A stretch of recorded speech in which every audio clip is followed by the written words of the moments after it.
We're with you this morning for an ITV News special programme on the situation in Ukraine after Kiev saw its heaviest night of bombardment so far. Among the targets, an oil refinery only a few miles outside the capital, which was hit by Russian missiles. But there's been no major advance on Kiev. The city is currently under a strict curfew, so many residents have heeded government advice to spend the night sheltering underground in metro stations and basements. Kharkiv in the east has come under sustained attack, where Russian troops have entered Ukraine's second city. As well as our teams in Ukraine will also be in Poland as families who within a matter of days have become refugees flee to safety, leaving everything behind. How are you feeling today about what is happening to your country, what is happening to your family? I'm scared. And we'll have more on the moves the US, UK and EU made last night, agreeing major new financial sanctions, cutting off a number of Russian banks from the SWIFT global payments system. Plus, there's confusion here over the future of Chelsea, as Roman Abramovich says he's handing over stewardship of the club. Well, this is the capital, Kiev, this morning. Sunrise was not that long ago, and the beauty of the city, as you can see in the morning sunlight, belies what came last night, a third and heaviest night of bombardment so far. Heavy artillery fire rained down on this city, and bombing was reported in the country's northeast, while an oil refinery outside the capital was hit by Russian missiles. But there's still fierce resistance from Ukrainian troops and civilians, while stronger financial penalties have been brought against the Russian government in an attempt to cripple President Putin's war machines, while Germany and Australia have offered more military support. Well, Robert Peston will talk us through all of that in a few minutes. But our various teams in Ukraine, Moscow, Washington and Poland will be joining us throughout this programme, as well, of course, Ukrainians who, in a matter of days, have seen their lives turned upside down. First, though, to John Ray.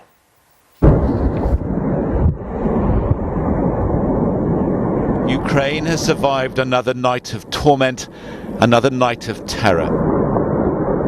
This is said to be a fuel depot, ablaze to the south of Kiev, as Russia targets the country's vital infrastructure and is met by defiance. In this social media post, the local mayor says the enemy wants to destroy everything, but it will achieve nothing. God is with us. Under cover of darkness, a column of tanks headed towards Kharkiv, Ukraine's second city.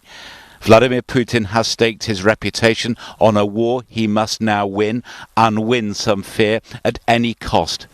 So he's unleashed his feared Chechen allies, who recorded themselves apparently seizing a Ukrainian base, then raising their own flag. In response, the West has agreed its toughest sanctions yet to exclude some, though not all, Russian banks from the SWIFT financial system. As Russian forces unleash their assault on Kiev and other Ukrainian cities, we are resolved to continue imposing massive costs on Russia. Costs that will further isolate Russia from the international financial system and our economies. The Ukrainian military is reinforced by a citizens' army. With great bravery, some place themselves in the path of Russian tanks, while in the eastern city of Sumy, a petrol bomb was hurled at a Russian convoy. But the invading forces have also faced sophisticated anti-tank weapons supplied by NATO powers. And though there will be no UK troops on the ground, these missiles are made in Northern Ireland, now seen in the hands of Ukrainian soldiers. The horror of what is unfolding in Ukraine is becoming clear to Western audiences, and that is in turn putting huge pressure on Western politicians. We've got to act together, and we've got to do more. As Russia's assault intensifies, so its international isolation deepens. Last week, Donald Trump flattered Putin. Last night, he praised the Ukrainian president. He's a brave man. He's hanging in. He's a brave man. Prince Harry has added his voice to the wave of revulsion at Russian aggression. Before I begin, we would like to acknowledge the people of Ukraine who urgently need our continued support as a global community. The United Nations says at least 240 civilians have been killed or injured. For a fourth consecutive night in Kiev, the safest place to shelter was in the underground railway station. John Ray, ITV News. Well, we are going to go live to Rohit Kachu in Ukraine in just a moment, but let's take a look at the latest developments as they stand. Overnight, huge explosions lit up the sky south of the capital Kiev, where people hungered down in homes, underground garages and subway stations in anticipation of a full-scale assault by Russian forces. Flames billowed into the air before dawn from an oil depot near the Zuliani airport, about 25 miles, it's about 40 kilometres south of the capital. President Zelensky's office also said that Russian forces blew up a gas pipeline in Kharkiv, prompting the government to warn people to protect themselves from the smoke by covering their windows. OK, so let's go to our global security editor, Rohit Kachu now. Rohit, like the majority of people in Kiev last night, you spent the night in a shelter for safety. So what was the situation overnight and how are things looking for today?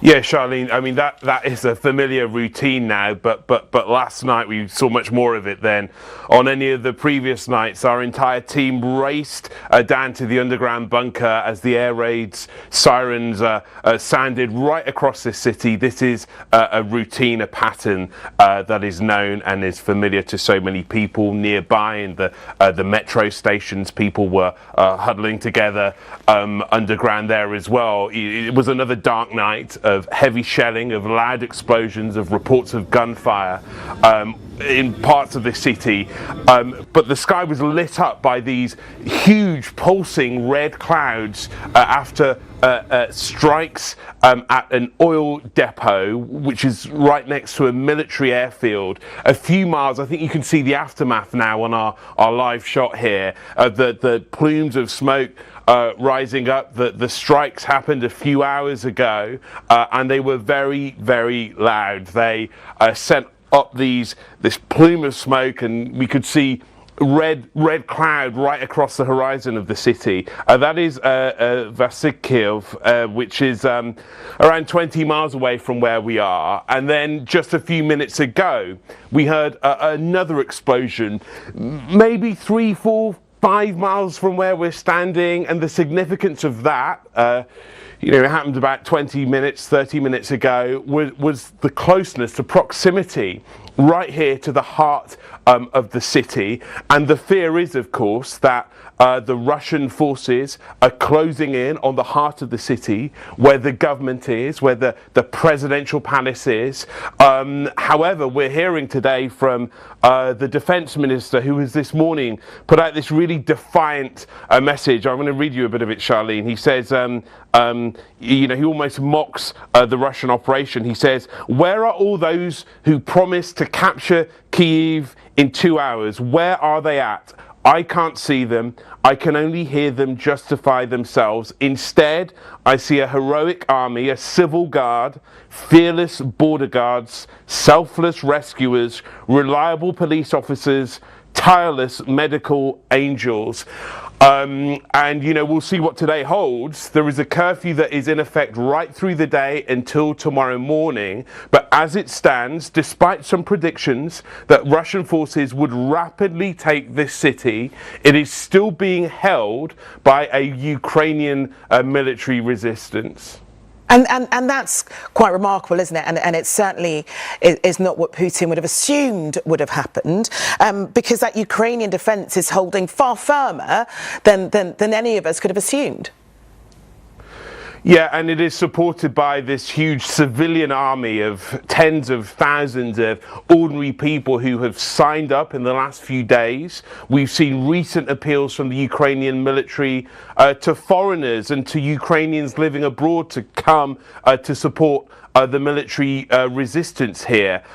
Today will be telling, I think, because the sense was by this point, if the Russians went at this with full force, according to the intelligence assessments that preceded this invasion, that they would by now be right here in the middle of Kiev. I mean, they're on the outskirts. The Ukrainians are resisting. They're fighting back. But it's really difficult to know with any certainty what's going on. You know, we have Ukrainian allies like the UK and the US who are talking up their resistance, who are saying very firmly that Russia are losing momentum. Well, of course they might say that because it is in their interest to boost the morale of the Ukrainian side. However, what we can say with certainty is that right here in the capital, this place is still held by the Ukrainian military. Okay, Rohit, thank you very much for that. And we'll catch up with Rohit a little bit later on in the programme. But let's go west now and talk to Richard Gaisford, who is in Western Ukraine for us. And there's not been much fighting overnight, but refugees are arriving. So what's the situation like where you are, Richard? Yeah, we're in Khmelnytskyi, which is normally a quiet city, but on the Sunday morning is actually a hive of activity, Charlene. Take a look here. This is the local cinema. It's been turned into a refugee centre, and you get an idea of how nervous they are because of the sandbags they've now piled up in the front of the building here. There's been a steady stream of people coming into this building. I'll send Rav on camera in now, and they're starting to bring a huge amount of clothing, of warm bedding, other supplies for the hundreds of refugees who are coming through this place now, and they expect that number to grow over the coming days. If you come through into what was the cinema, you can see there's an awful lot of people here. Now, I'm going to just explain to you that the people we're about to talk to are extremely nervous. They've fled from Russian forces. They don't want their faces shown, so we'll keep their backs to the camera, and Ina, our translator here, is going to ask questions. Ina, can you ask them where they've come from and why? Звідки ви приїхали і чому? Ми з міста Харкова. We are from Kharkiv. And why did they come from Kharkiv here? And і чому ви приїхали з Харкова сюди? Ми приїхали зі своєю сім'єю.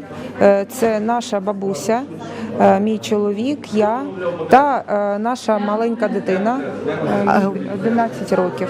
We've came here with our family. That's my husband, my grandmother and my daughter who's 11 years old. І чому? And can I just ask this gentleman where they're going to go next? What happens next for these families? І куди ви далі плануєте їхати? Я скажу, ми далі плануємо відправити бабусю з дитиною до друзів до Польщі. So we are planning on sending our grandmother with the child to Poland, to our friends. Самі будемо вирішувати, то лі до Харкова повертатись, то лі десь. Насправді не розуміємо до кінця, що робити будемо. And ourselves, we are going to decide whether we will return to Kharkiv, and we don't really understand what to do. We don't really know what to do. Well, thank you for talking to us this morning. Everyone here very scared of what's happening, and this registration desk is incredibly busy here, Charlene, at the centre. They're trying to locate people, put people together, get people booked in. The money for this centre is currently coming from churches, from the local city council, locals doing what they can. Let me bring Ina in here.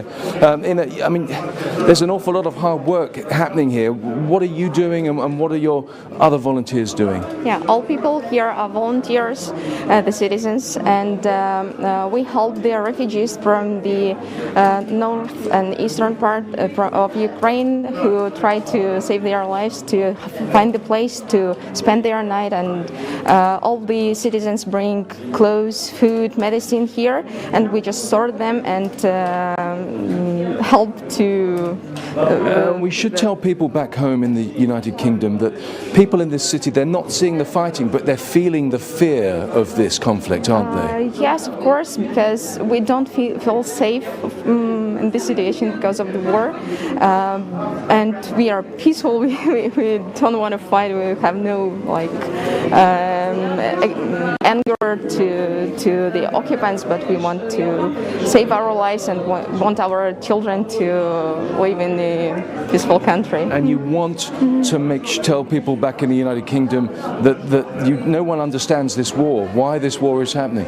Yeah, I just can give my opinion, not the opinion of all the nation, but we think it's all because of one person and his ambitions. Everybody knows who I mean, the president of Russian Federation, and maybe that's because Ukrainians are very brave and free people, and they don't want to be, I don't know, slaves, but they don't want to realize that we won't be the slaves and we want to serve some other people because we are independent and sovereign. And I feel that here in the city. Thank you for talking to us. You really get a sense, Charlene, of just how patriotic, how strong these people are. Just outside the volunteer centre for the army continues to have a long queue this morning of people willing to sign up.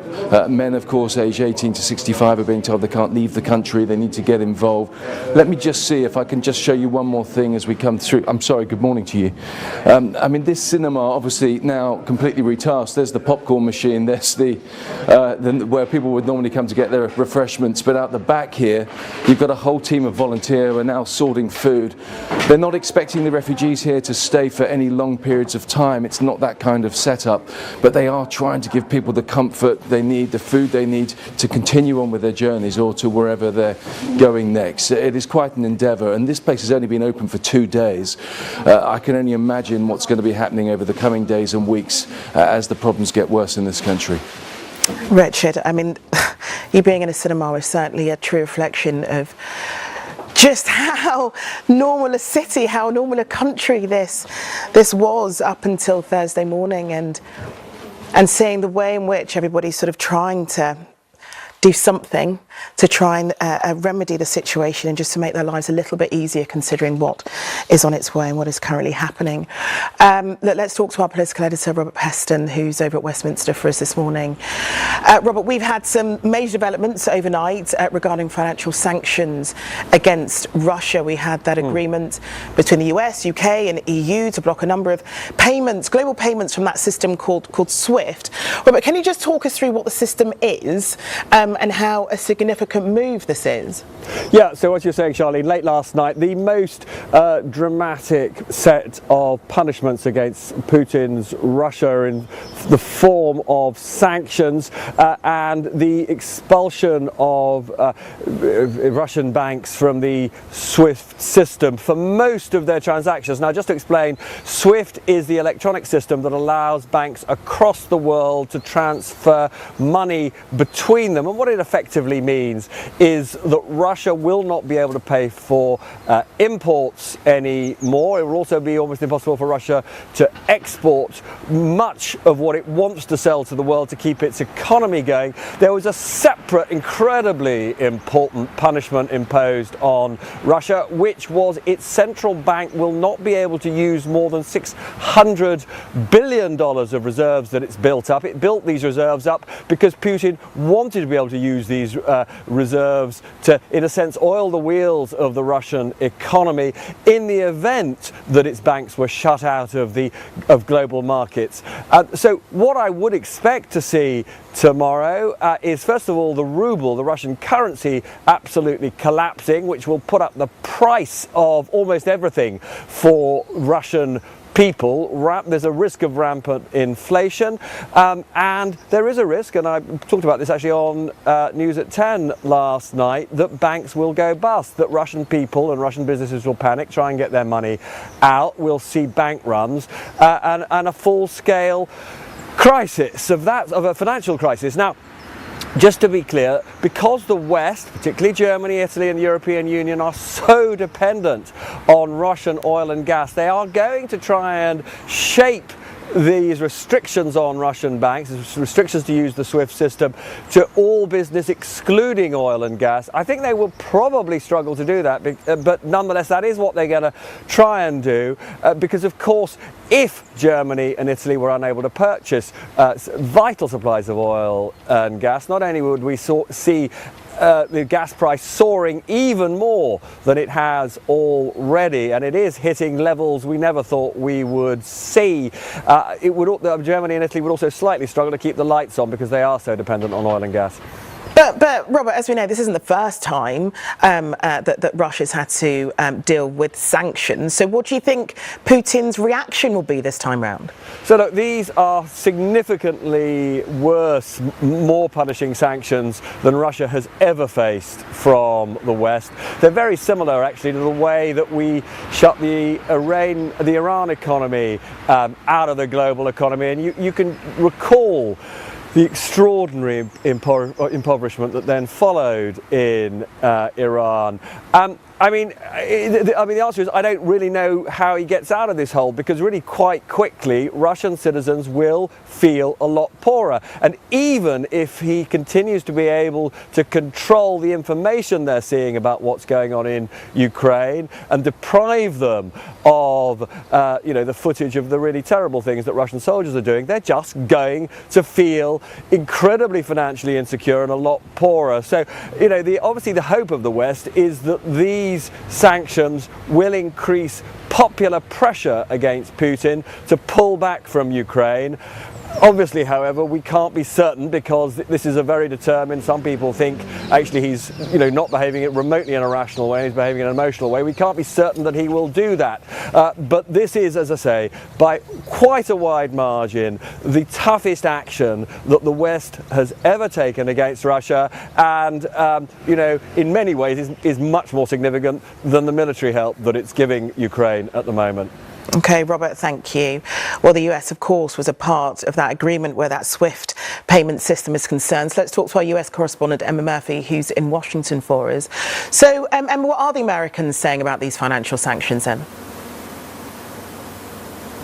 Well, they're extremely pleased that they've been able to get it to this point, because just on Thursday the president was speaking with the press and he was being really pushed on this issue of SWIFT, and he said that basically they just weren't able to get it across the line because they didn't feel that there was enough strength within the coalition in Europe, because there was so many vested interests. They wouldn't be able to achieve a joined up approach to it. So last night we spoke with some officials in the administration, and they were saying that basically this was a real victory for Europe, the US and the UK in being able to come together as they had to really push it forward. They described it as locking President Putin's piggy bank, the fact that they had got their hands on his rainy day money, and it would mean that he wasn't going to be able to prop up the economy in the way that he had been hoping he would be able to for years. They have this image of Fortress Russia, the way that the Kremlin has tried to insulate itself from any sanctions that the West might have put in the future. And the US opinion very much is that they have now really taken that piggy bank and taken it out of his control. So they were very pleased, and I think that they are now looking at what they do next, because of course they've pretty much put all their cards on the table in terms of financial sanctions. So whilst everybody is trying to take in what this is going to mean for the economy in Russia and indeed for Western economies, there is also a more strategic set of thoughts going on here as to where they go next if this doesn't actually do what they want it to do and tame President Putin. Well, obviously these sanctions have obviously been brought in because of what's happening in Ukraine. So do we know how this move has been received by Ukrainians, Emma? Yeah, I spent a lot of time yesterday at the Ukrainian embassy here in Washington and speaking with those who are trying to deal with the situation back home from 6,000 miles away.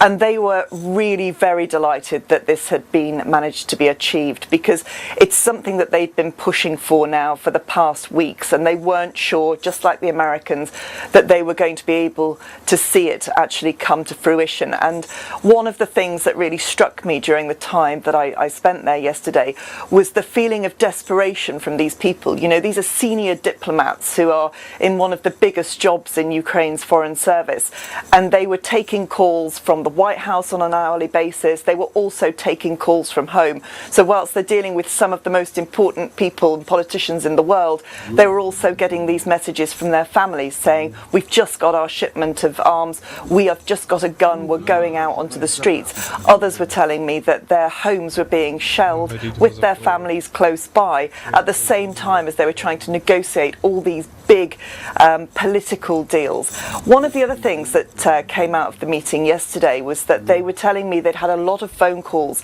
over the past 48 hours from Ukrainians living in America and elsewhere, saying that they wanted to go back to defend their homeland. Now, this morning we've heard from President Zelensky that he wants to set up a foreign legion of fighters, of people who have left Ukraine and have made lives in different countries, but that they want to go back to Ukraine now to try and help their families and countrymen. And that's something that, without question, there will be a lot of support for, based on what the ambassador was telling me yesterday. Okay, thanks very much, Emma. Okay, let's get a reminder of the unfolding situation in Ukraine. After a gas pipeline was bombed overnight, Russian troops have entered the country's second largest city of Kharkiv, that's in the northeast. There's reports to be fighting on the streets. And there was another night of unrest in Kiev. Among the targets, an oil refinery only a few miles outside the capital that was hit by Russian missiles. Well, our correspondent Robert Moore has joined us in the studio and will be here for the duration. Thanks so much, Robert. But where do you think we are at the moment? Where do things stand? Good morning, Charlene. Dramatic developments, obviously, in Ukraine. The stakes are so high, almost existential now for both sides. Obviously, Ukraine fighting for the survival of its democracy, but no less Vladimir Putin fighting for the survival of his regime. It's difficult to see if he faces sort of national humiliation, military defeat, economic collapse, how he is going to emerge from this with his pride, perhaps even his leadership intact. But I think it is worth at this point sort of coming out and looking at the big picture. You know, this isn't just a battle between Russia and Ukraine. It is something of a sort of battle for the soul of democracy. It's a fight between democracies and autocracies. And by that I mean there are plenty of autocrats around the world, whether in Beijing or Pyongyang, Damascus or Tehran, who are watching this with incredible curiosity to see if Western leadership is fatally weakened and whether out of this chaos is opportunity for them. And do you think that, I mean, I spoke to Robert Peston about those sanctions. How do you think Putin will be thinking about the tough financial sanctions that they've now brought in? You know, we think of conflict often in sort of surgical terms, days, perhaps a few weeks. If you think about how he conducted his first war, the second Chechen war in the year 2000, and also, you know, how he perceives operations in Syria, then he may think, look, I can tolerate, you know, a slow, grinding war in the heart of Europe. And that, I think, is the West's big concern, is that this could be a sort of destabilizing issue that lasts for years, that has ramifications for all of the sort of fault lines of old imperialist Soviet Union, you know, across the Baltics, the Caucasus, Central Asia. You know, this could have a sort of cascading, destabilizing impact, and I think that's a source of gravest concern to Western decision makers. And you know, we've just had something come in, Robert. I'm just going to click on it now to just right. So the Kremlin says that a Russian delegation has arrived in the Belarusian city of Homel for talks with Ukrainian officials. How significant is that? Well, I think there is always going to be this sort of move to try and keep diplomacy alive in some sense, but this is going to be sort of shadow diplomacy. It's going to be sort of fought out in the shadow of the sort of military dynamics on the ground in Ukraine. So, you know, there's been lots of talk about whether a country like Israel might try and play an intermediary role, and there will be this. I mean, there will be a mix of diplomacy, informational warfare, hybrid warfare, military, you know, ground war. All of this is going to play out. This is the sort of hybrid warfare of the 21st century, and diplomacy is absolutely a part of that. Okay, Robert, you will be staying with us for this programme, so we'll dip in with you as and when. But now let's talk to a resident of Kiev, Denis Tutsayev. Thanks so much for talking to us this morning, Denis. And you've spent the night in a shelter on the outskirts of the city. What was that like for you and the family?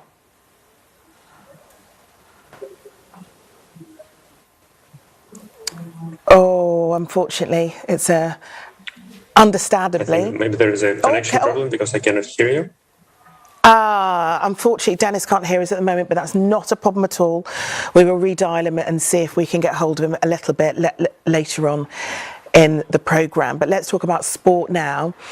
Public opposition to the Ukraine invasion appears to be behind the shock decision last night by Chelsea's Russian owner to hand over control of the club. Roman Abramovich, often closely linked to President Putin, is not selling, but giving the running of the business to Chelsea's charitable foundation.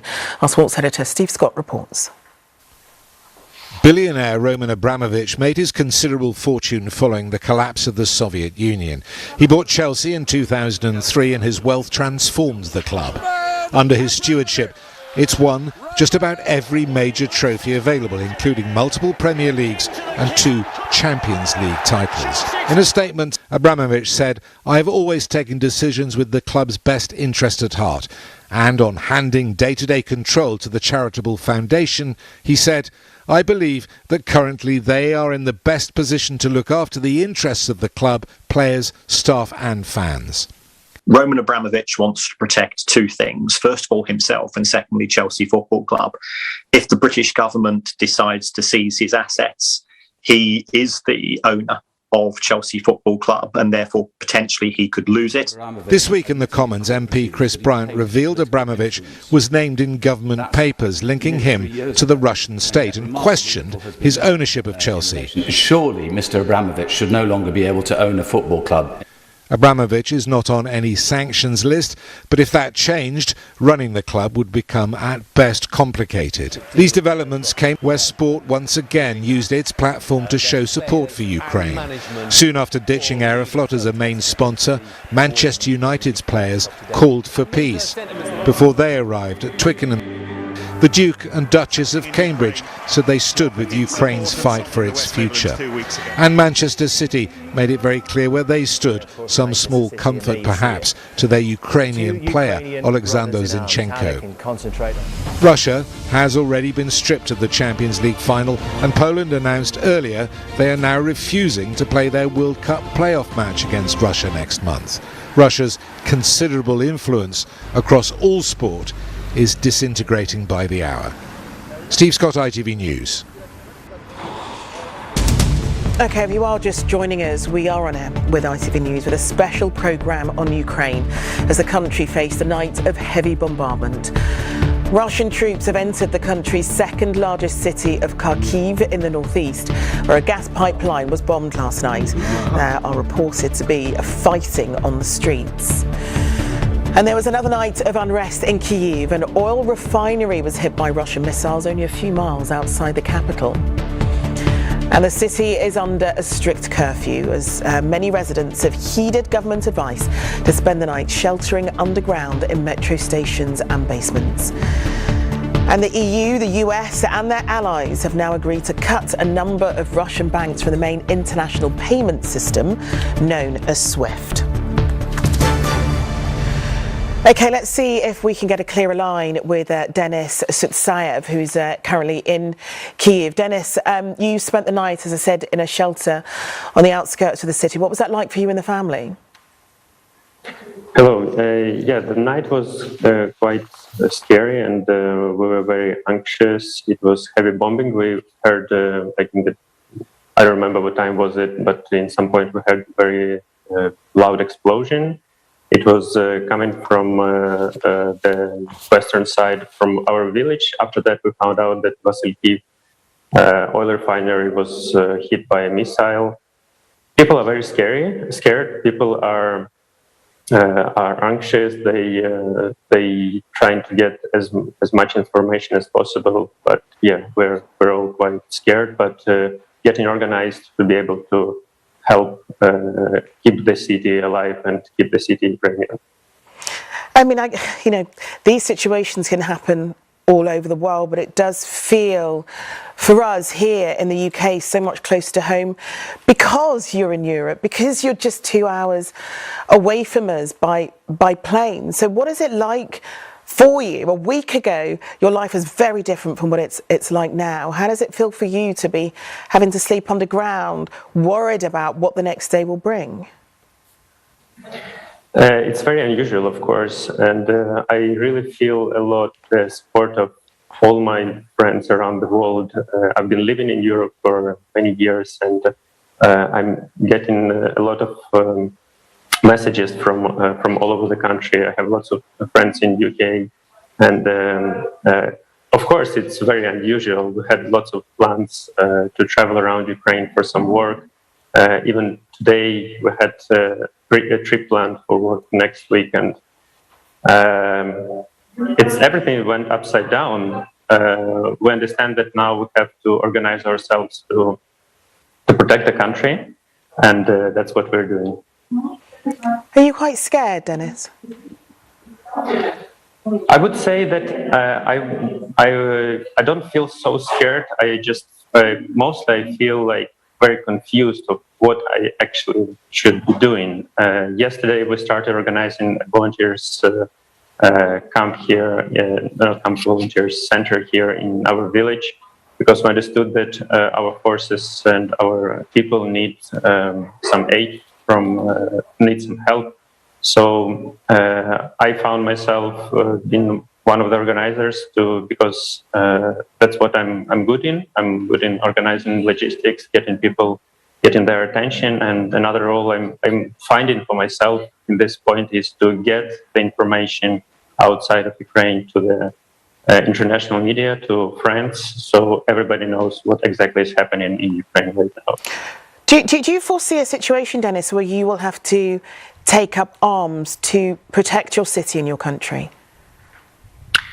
This is the last thing I would like to do. I really don't know how to fight. I don't know about arms. For years I've been training people about nonviolent resistance, but I understand that if I need to protect myself, protect my family, I will have to. And in terms of your day-to-day, let's talk about what it is that you're planning on doing today in terms of helping your family, helping your community. What are your plans for today? Because of course you're in curfew, you can't really go anywhere. So what is it that you're planning on doing with your day-to-day? So today we are in curfew, that's true, but we are cooperating with our military here in the area, so we can deliver the food, so we can get food from people who are volunteering to donate food or fuel or some materials that are needed. Right now we're planning our logistics for the day, transportation, how we can get to our neighbors safely and get the materials we need. So during the day, actually, we will, until the curfew again arrives, we will try to get as much supplies as we can. Oh, well, Denis, while you're doing that, please do keep safe, because we're going to now go back to Rohit Khatri, because there is some shelling in Kiev at the moment of Rohit. Are you able to talk to us? Yeah, I can hear you, Charlene, and what we heard was an almighty explosion within the last 90 seconds or so. We're scanning the horizon with our two cameras here, trying to see the aftermath, it's really difficult to work out where these things are coming in from and eventually where they land, but you certainly know they have landed. And to me, that blast sounded particularly close to the center of the city. It's hard to be precise by a sight or by vision, but we're out, can't hear any air raid sirens yet.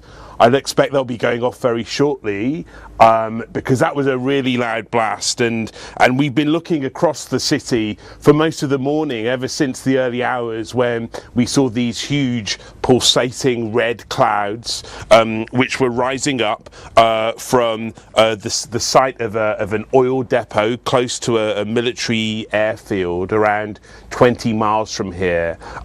The entire sky turned red when these airstrikes came in, several loud blasts, and we can actually on our other cameras still see the aftermath, still see the plume of smoke rising, but here in the center of the city, unsettling, uncertain moment. We're listening out, we're looking out to try and work out where that landed. Our view is obscured by some of the buildings in front of us, the government ministries right in front of us, apartment blocks to our left, to our right. But that sounded like a very loud blast. And we'll stay on this shot just because you know, it's perhaps, you can hear some car sirens now going off in the distance. I don't know if you can hear that, Charlene.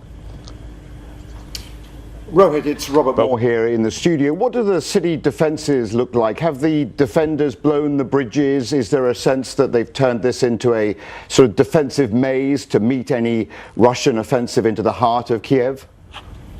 Robert, we're perhaps entering that stage. What's interesting about some of the airstrikes that we witnessed in the last hour or two is how close to the river they are. This is to our left. I don't know if you can see that, Dan, but that's the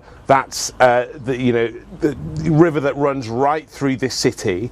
We saw on Friday afternoon an intense firefight between Ukrainian forces on the right-hand side and Russian forces towards the left-hand side, and it was clear that the fighting was heading towards those bridge locations, towards the riverbank here. And so what appears to have been apparent overnight is that a lot of the Russian focus has been along the river and along some of those bridges. But the scenario you outlined there, Robert, which has been described in intelligence reports which preempted this invasion, talk about that sort of operation. My assessment is we're not quite fully in that phase yet, but the fear of Ukrainian forces is that we may well be entering that moment. Rohit, we've just had a statement from President Zelensky, who gave a statement to a TV station in Ukrainian, saying that he is rejecting those talks in Belarus, because we just heard from the Kremlin saying that a Russian delegation had arrived in the Belarusian city of Homel for talks with Ukrainian officials. And so President Zelensky has said that he is rejecting those talks in Belarus. What do you make of that? Okay, that's really interesting and perhaps not unexpected, because the tone of Zelensky's narrative throughout the last 3 or 4 days was that you know, and he perhaps has an interest in promoting this sort of narrative, but that he had the upper hand, that he was in control, and that the Russian offers or the Russian discussion about potential dialogue was actually a sign of weakness on their part. And so I guess there are two parts to this, you know, what we see in front of the cameras in those public statements, but behind the scenes also what that dialogue about diplomacy says about who is winning this war and what the impact of that is on the morale of the Russian side and the Ukrainian side. Okay, Rohit, thank you very much for that, and you know, do keep us up to date on exactly what it is that you're witnessing there when you're in Kiev. But let's go to Dan Rivers now, who's in the eastern city of Dnipro, close to Ukraine's eastern border with Russia. Dan, can you talk us through what the situation is like where you are?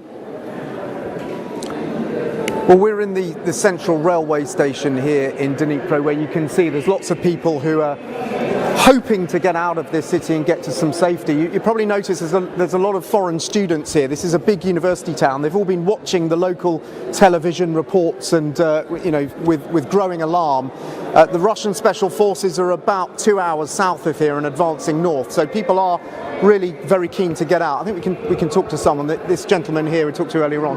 Hello, good morning. Yeah. Just tell us, where are you from? I'm from Nigeria. Yeah, and you're hoping to get out as soon as possible? Yeah, we are all hoping to get out as soon as possible. Yeah. There are mostly students here from Nigeria and other African countries. So we are trying to see how we can evacuate them, and some few Indian students remaining. How can we move everybody out, at least out of Dnipro, to a little bit safer zone, maybe Lviv, Uzhgorod or Ternopil or Ivano for the meantime. Then they can be moved from there if possible. Yeah. Thank you so much for talking to us, and good luck with your journey out. This gentleman I talked to earlier on, hello. Good morning. Hi, how's it going? And where are you from? Oh, I'm Lebanese, and I've lived in Brighton for a good 7-8 years, and I love England and all that. As you can see, there's like a humanitarian crisis here. It's really terrifying. People are starting to hoard food, and it's starting to look bad on the streets. Like shops are closing, food supply. It's a humanitarian crisis. Please, I urge like anyone who's listening to de-escalate. Try to contain the situation. Don't make it worse. Don't exacerbate. Don't threaten. Please, I beg you. We just need to get out of here until at least let like the innocent people flee. The ones that don't want this war, let us out of here. Like most people don't want this war. And please don't talk about NATO and aggression and all of that. Please try to de-escalate. We just just want to negotiate peace, and we're all humans at the end of the day. And how long have you lived in this city? I've only been here for a couple of months. I'm fourth year med student, and I transferred here, and I was doing it online, and I'm continuing my last 2 years here, medical school offline. And where will you go now? Right now, I'm going to go to Lebanon, hopefully, and then from Lebanon, I'll probably try to go to England as well. I mean, it says a lot about the state of affairs here that you consider going to Lebanon, which has got its own fair share of problems, a safer option. Intense, yeah, exactly. Right now, we're looking at the brink of like war with Israel and Lebanon. Like every other day, there's like conflicts and stuff going on over there. Yeah, but even there, it'll be safer than here, because what's going on, what we heard like 2 days ago was terrifying. What we heard 2 days ago was really brutal. Best of luck getting out. Thank you so much. Okay, take care. Cheers.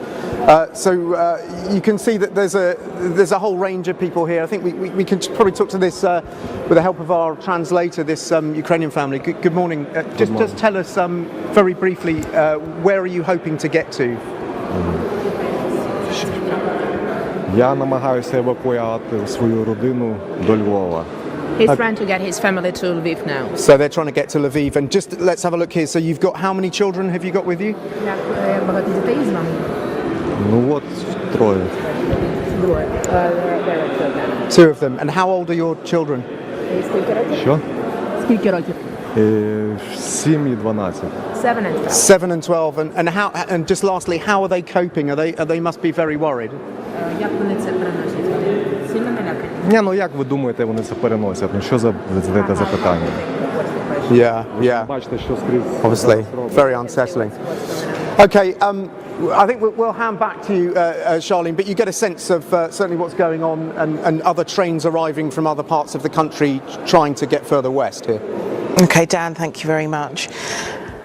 And of course, there are so many children involved in this, and they just will have such a lack of understanding about what is going on with their everyday lives. Because last week they were at school, this week they're running for their lives. We're joined now by Sir Andrew Wood, who is a former British ambassador to Russia. Thank you so much for joining us.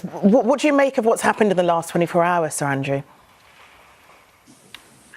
Well, I think two things have become evident. First, that Putin has made a fantastically bad decision, because things are not going as well as he had supposed. He naively supposed that there'd be lots of Ukrainians coming out on the streets with flags saying, "Welcome Russia." And secondly, he's not doing anything for his standing at home. He is the person that took the decision.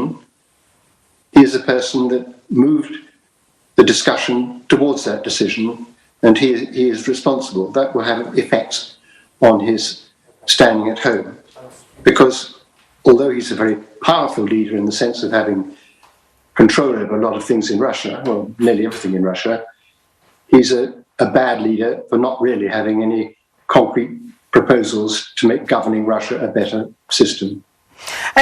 Did any of what he's done since last week Thursday, has any of this surprised you in any shape or form? Because it feels as though he's been leading up to this point without much resistance thus far. Without much resistance in Russia, yes. He had not expected the degree of resistance in Ukraine. But to answer your question more directly, I think it is exactly what he was planning. But if part of that plan is to install a Ukrainian leader of some sort in Kiev to control that country, then it's a complete defeat for him. Nobody in Ukraine can now be a legitimate leader. It would have to be somebody governed by Russians themselves and imposed by Russians. And so you were, of course, working in Russia for quite some time, Sir Andrew. I mean, what do you make of Putin as a leader? I think he's been highly destructive. He's destroyed the constitution. He had a period of enormous prosperity because of the price of oil. But since then, the economy has been bad. He dealt badly with the COVID virus, and he has silenced discussion in Russia. And you can't have a decent place where people are not allowed to talk about new ideas and to develop new properties.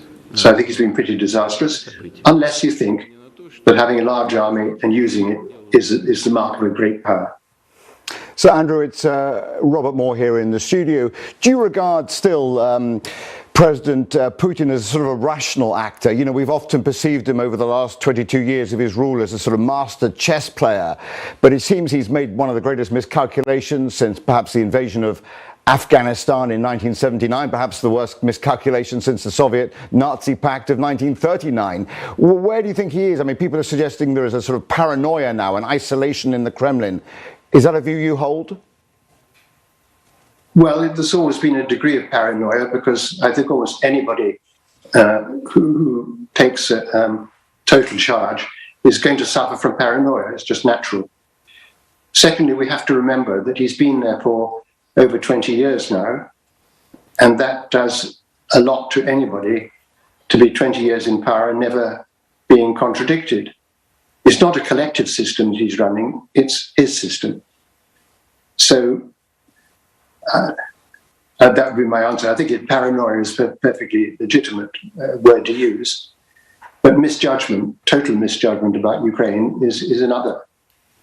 Okay, well, Sir Andrew, thank you so much for talking to us this morning. We're going to go now to Poland because we know that more than 120,000 people have fled Ukraine, many of whom have travelled to Poland, where we can talk now to our reporter, Lucy Watson. Lucy, you're at a train station close to the border with Ukraine, and you've seen so many people in the last 24 hours, so many children, in fact, trying to go to somewhere safe.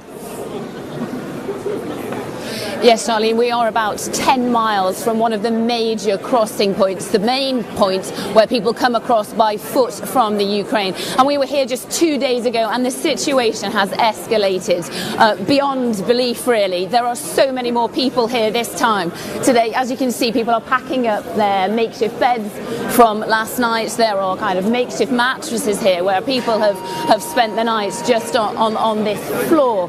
Now, this room is almost like the major arrivals hall, if you like, and you can see just how many people are. This is here a voluntary fire service who have almost like a database, if you like, a list of people who are offering beds for the night. Just a little bit to the right over here is where they're giving out anything from fruit to Polish sausages. People are stocking up on supplies because they arrive here with pretty much nothing. They have left their homes, they have grabbed their documents, they have left quickly.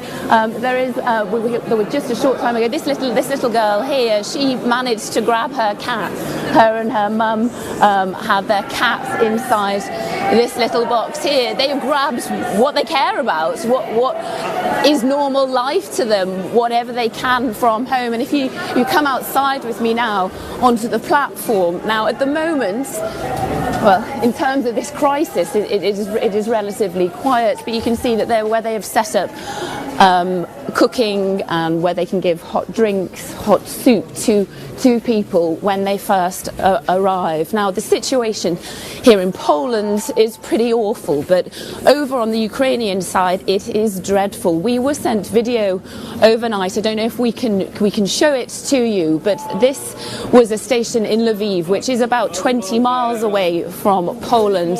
Through the night, you can see so many people just clogging up all of the platforms. There is no space on the platforms. This is the middle of the night, and it is cold today and overnight. These are sub-zero temperatures that people are standing in this station in Lviv, just desperate to get out. We spoke to a woman yesterday called Svetlana. She was Canadian. She lived in Canada, but she was Ukrainian. She flew over last weekend to effectively rescue her elderly parents. She thought, I'm going to take them back to Canada. I don't quite know what is going to happen.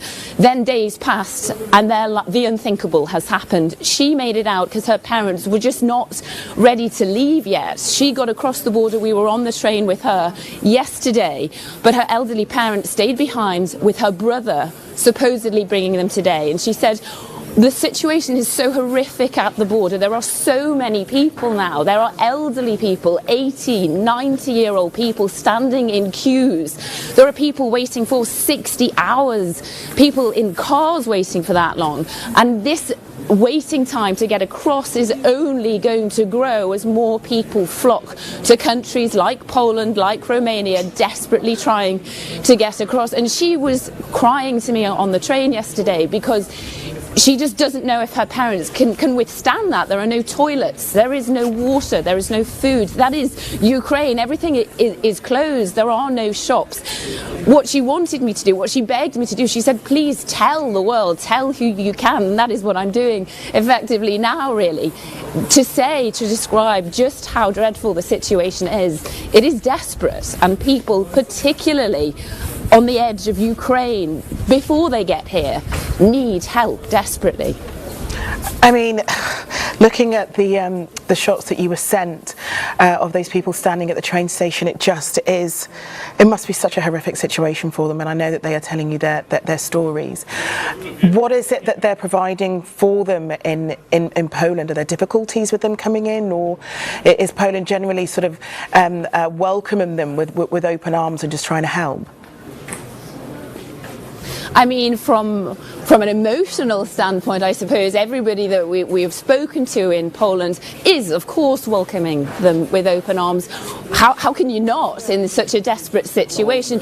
But when you're dealing with this number of people in such a short space of time, of course, administration, bureaucracy, it takes time. Processing people coming across a border, computer systems, they go down, they're delayed. This is a huge scale operation. So it's nobody's fault that it is taking so long for these people to get here.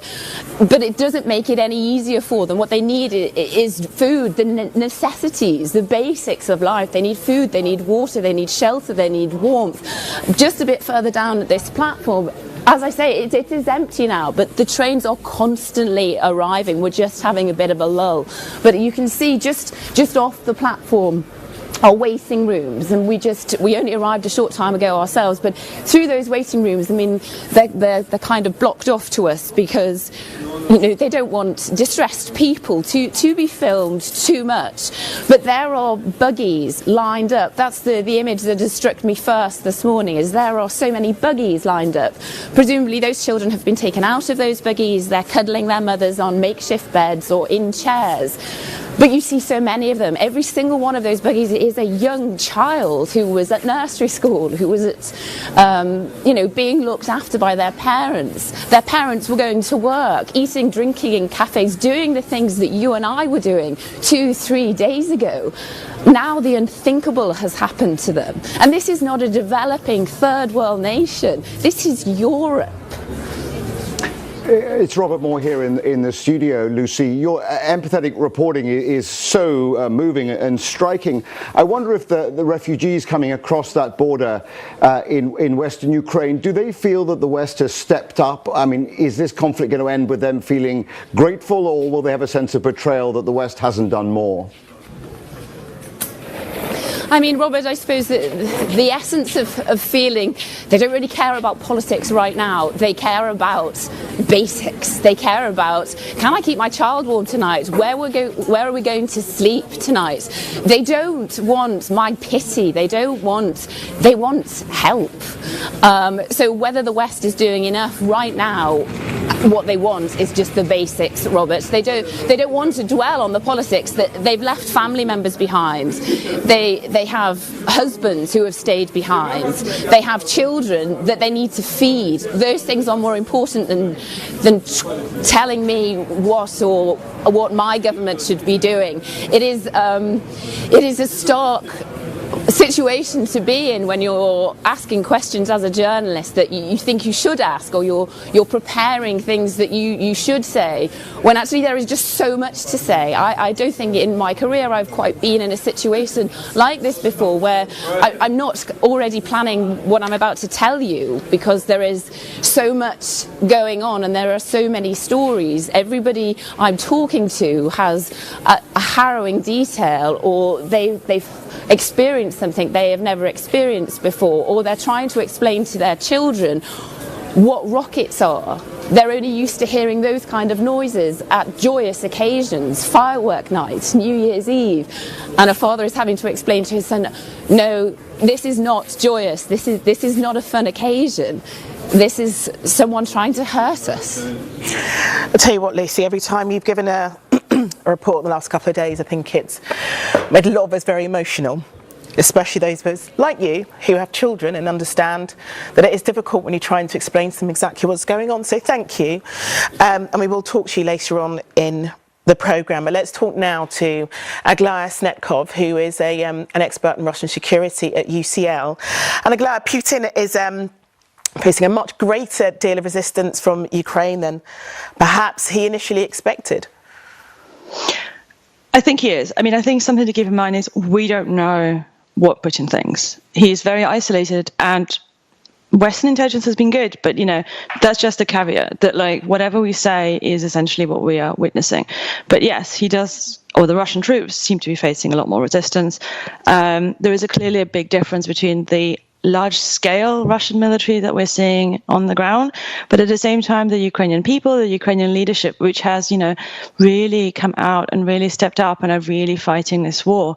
It seems that, you know, if the Russians are really trying to take Kiev, take large population cities, they will face massive resistance. Whether they expected this or not, I don't know.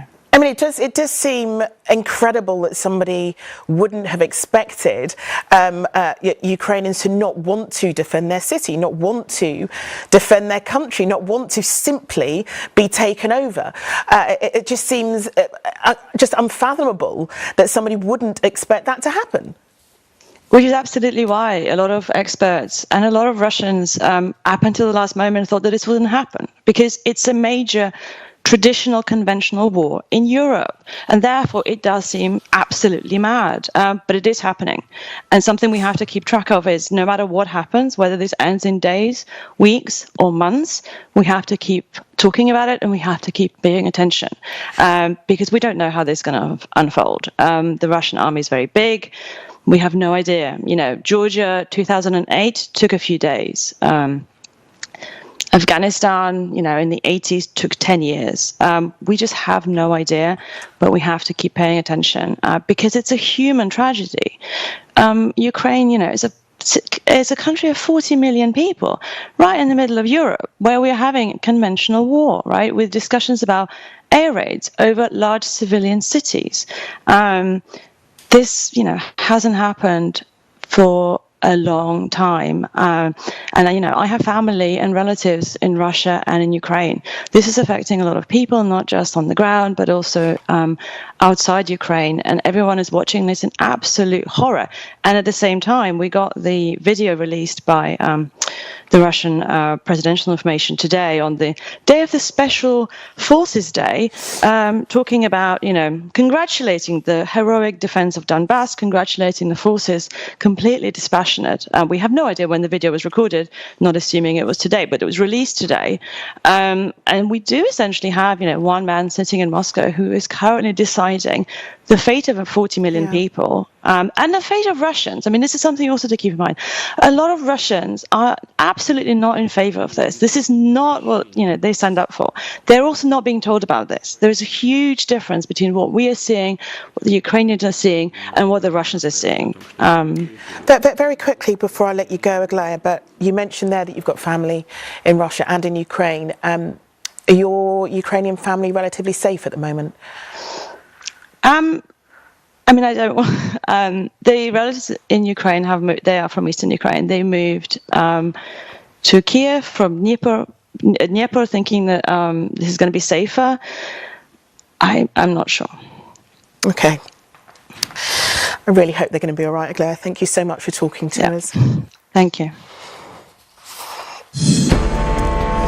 Good morning. If you're just joining us, it's just gone 8 o'clock here in the UK, 10 o'clock in Ukraine. We are on air with a special programme on Ukraine this morning as the country faced a night of heavy bombardment. Russian troops have entered the country's second largest city of Kharkiv in the northeast. There is reported to be fighting on the streets. Our cameras caught the aftermath of an explosion in Kiev just a short time ago. Эти мои слова будут обращены гражданам. Meanwhile, the leader of Ukraine, President Zelensky, has in the last few minutes said his country is ready for peace talks with Russia, but not in Belarus.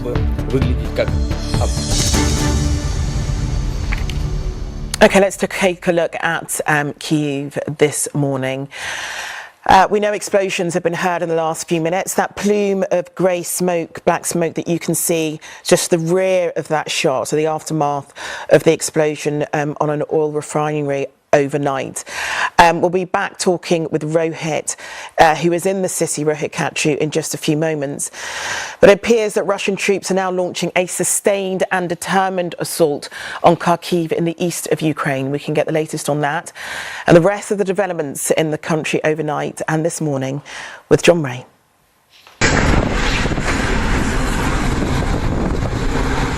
Ukraine has survived another night of torment, another night of terror.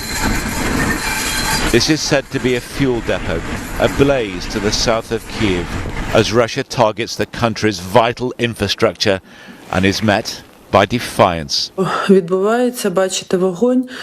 this social media post, the local mayor says, the enemy wants to destroy everything, but it will achieve nothing. God is with us. Under cover of darkness, a column of tanks headed towards Kharkiv, Ukraine's second city, that had also come under sustained air attack. Amid reports of gunfire and scenes of battle, by first light they were in the suburbs. 1.5 million residents have been warned by the regional governor to stay home. Vladimir Putin has staked his reputation on a war he must win, and win, some fear, at any cost. In response, the West has agreed its toughest sanctions yet to exclude some, though not all, Russian banks from the SWIFT financial system. As Russian forces unleash their assault on Kiev and other Ukrainian cities, we are resolved to continue imposing massive costs on Russia. Costs that will further isolate Russia from the international financial system and our economies. The Ukrainian military is reinforced by a citizens' army. With great bravery, some place themselves in the path of Russian tanks, while in the eastern city of Sumy, a petrol bomb was hurled at a Russian convoy. But the invading forces have also faced sophisticated anti-tank weapons supplied by NATO powers. And though there will be no UK troops on the ground, these missiles are made in Northern Ireland, now seen in the hands of Ukrainian soldiers. The horror of what is unfolding in Ukraine is becoming clear to Western audiences, and that is in turn putting huge pressure on Western politicians. We've got to act together, and we've got to do more. As Russia's assault intensifies, so its international isolation deepens. Last week, Donald Trump flattered Putin. Last night, he praised the Ukrainian president. He's a brave man. He's hanging in. He's a brave man. Prince Harry has added his voice to the wave of revulsion at Russian aggression. Before I begin, we would like to acknowledge the people of Ukraine who urgently need our continued support as a global community.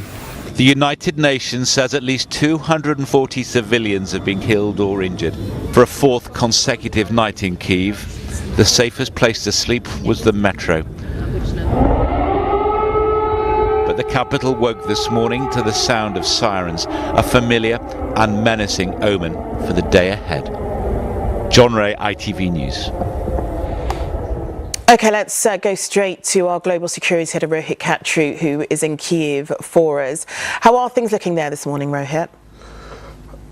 Not great, frankly, Charlene. Over the last hour, we've heard and seen several airstrikes at locations right across the horizon from where we're standing. We can't move to see it because there is a curfew on, and so we are stuck where we are. But I think you can see on our other camera the aftermath of an airstrike within the last half an hour or so. We're trying to work out precisely where that is. It's to the northwest of us. We know that in that direction is the Hostomel airfield, which has been the scene of this fierce and intense fighting for several days now. An airfield which has switched sides in terms of control between the Russians and the Ukrainians several times. We know it's significant to the Russian plan because it is there that they wanted to land further troops in order to continue and progressed their assault against this city. We also know that the suburb of Bucha is in that direction as well, where there has been sustained heavy firefights this morning. We've seen clips of that and reporting of that this morning on social media.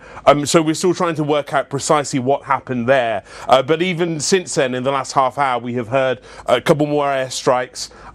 No sirens. The streets below us are completely empty. I can just see one police officer carrying what looks to me like a Kalashnikov below us. And it's been a really heavy night, a dark night where the sky was lit up by these red clouds, these pulsating clouds early this morning, after what appears to have been several heavy strikes close to an oil depot which is adjacent to a military airfield, which appears to have been the target of one of those many overnight Russian strikes. On the diplomatic front, things are continuing. There has been some developments. The president here saying rejected an offer from Russia of talks in Belarus, saying that the reason for that is in part the location. He doesn't feel that's a neutral location, but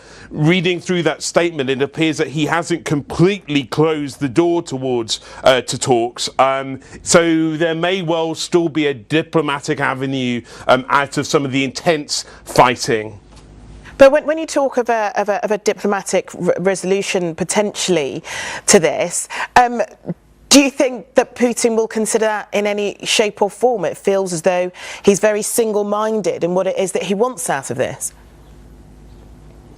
Well, we'll have to wait and see what the impact of some of this latest round of sanctions is, and the developments that we've heard overnight in terms of the SWIFT system. The feeling, certainly the one that is being briefed to us by American and British authorities, and we have to treat that with some caution, I guess, because they too have an interest here in that the British and other Ukrainian authorities don't want to undermine Ukrainian morale. If anything, they want to boost it. However, what they're implying quite strongly and quite consistently across several capitals, Western capitals, is that they believe that the Russian offensive has lost momentum. What we can say for sure is that many observers, many military analysts talking about this before the Russian invasion said quite clearly that it may well just take a few days for the Russians to take this city. We're now a few days in, and they haven't done so, despite all the fighting, pockets of fighting, despite the airstrikes, despite the plumes of smoke that we can see right across the horizon. The Ukrainians still hold this city, and they are resisting this almighty Russian offensive. Rohit, thank you. Okay, let's remind you of the latest developments.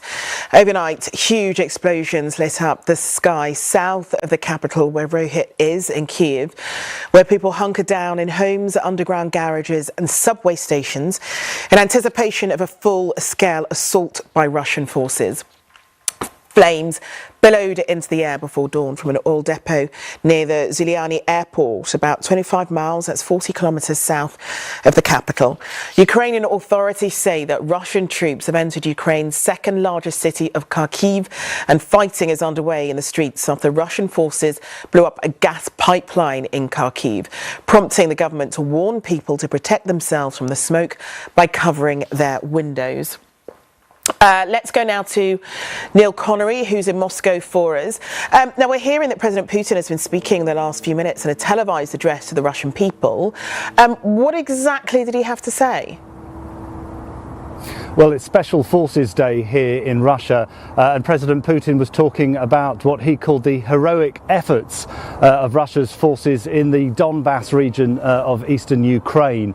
As well as what President Putin has been saying, we've been getting a briefing from officials at the Ministry of Defense here in Moscow this morning. And it was interesting listening to what Rohit was saying there in the last few minutes, because what they're saying here is that they are using cruise missiles launched from land land and from sea as well, targeting Ukraine's infrastructure. They also said that they'd had 470 Ukrainian soldiers who had surrendered in Kharkiv. We've seen action there, as John Ray was reporting there a short time ago as well. I mean, clearly it's difficult for us in Moscow to verify these claims with so many claims flying around, but I think we're slowly starting to see the kind of plan, the way the Russians are trying to approach this mission seems to me to be targeting infrastructure rather than pushing in fast into those built-up urban areas straight away. That seems to be the kind of way the modus operandi is in all of this. And in terms of dealing with how things are online, Neil, because of course this is like new territory, because they're having to deal with the truth perhaps on social media and trying to somehow change that in their propaganda war against it. Are they winning or losing that fight? It's a really good point, Charlene. As you know, state TV for many Russians is their main source of news. There clearly is access to the internet, but having said that, yesterday we saw issues with Twitter, with Facebook. One small interesting point is that the regulator of the media here has picked up 10 media outlets for their use of the word invasion to describe what is happening inside Ukraine. They want it described as military special operations. It's just a small point, but I think it really tells you the importance of control here. I mean, ever since President Putin came to power 22 years ago, when he first came to power rather, he's understood the importance of controlling a message, controlling how the Russian people see situations like this. That's really crucial, and especially now that we've had these overnight developments in terms of sanctions, in terms of the SWIFT banking arrangements and the international finance system. He's going to be worried about what happens in the next couple of days, potentially to the ruble. Does that hit the floor? Does it crash through the floor tomorrow when the markets open? Are they going to have to consider trying to fix the ruble? I mean, the economic implications of this are really starting to sink in. He would have factored that clearly into his planning, $650 billion worth of foreign reserves in order to deal with all of this. But having said that, these developments overnight clearly complicate the way that Russians can do business. There are workarounds for them, but it's going to take time and cost money. So I think inside the Kremlin over the last 24 hours, things might not be going to plan as much as they thought, but he is still very much in control so far. Neil, it's Robert Moore here in the studio. You and I have spent a lot of time in Moscow. We know how difficult it is to gauge public opinion. We're seeing reports that there are long sort of queues at cash points. And I wonder if you think the tipping point might be when the first funerals of Russian soldiers begin. You know, we know how powerful an image it can be in the sort of Russian motherland when it's mothers who are burying sons from a foreign war. I wonder if you think that might be a tipping point which could produce a sort of ripple effect across Russian society. Very easily, Robert. I mean, that's why what state TV is broadcasting here is so fascinating to watch, because it is not the whole picture. Clearly, Russians are not seeing the whole picture of what is happening across Ukraine, and we saw that yesterday with the way that the restrictions were put on the internet at certain times as well. There was an opinion poll last week that said, you know, in terms of taking military action in Ukraine, opinion was fairly split 50-50. But I think ordinary Russians, Robert, have been shocked by the speed of all of this and why President Putin has done this. They are taking stock of this, and they are worried about what it means for them, for their livelihoods in the days and weeks ahead. Okay, Neil, thanks very much for that. Okay, let's get a reminder of the unfolding situation in Ukraine in the last few minutes. Russian President Putin congratulated members of special forces, saying they fought heroically in Ukraine, while the Kremlin insisted it was ready for talks with Kiev. While Ukraine's President Zelensky has said his country is ready for peace talks with Russia, but not in Belarus. Russian troops have entered the country's second city of Kharkiv. There is reported to be fighting on the streets. And our cameras caught the aftermath of an explosion in Kiev just a short time ago. But let's talk once again to Richard Gaisford, who's in western Ukraine at a reception centre for people fleeing the violence. And Richard, it's a reception centre, but it used to, of course, be a cinema.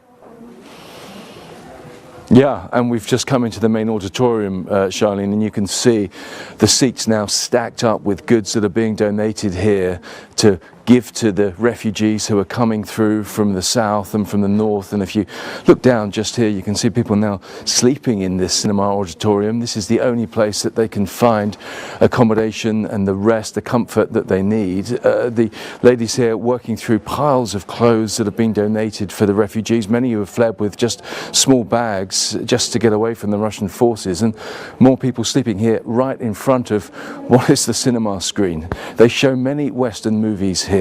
This is a westernized society. I've just been talking to the cinema engineer who is also the projectionist. He's been working here for 50 years. He's never seen anything like this in his cinema theatre. And when you come out into the foyers, more clothes come through, good morning, into this reception centre. And you can see this hive of activity here at the reception desk where people come, they log themselves in just to say that they're here. They're trying to locate people, put people together. And as we walk through, let me bring in Ina, who we spoke to earlier. Ina, it's getting busier all of the time here, isn't it? Yeah, that's right. So mornings are quiet, and most of the people arrive during the day. And so many people have made very long and difficult journeys to be here. Yeah, so maybe you know that there is the busy traffic from Kiev to Zhytomyr, and they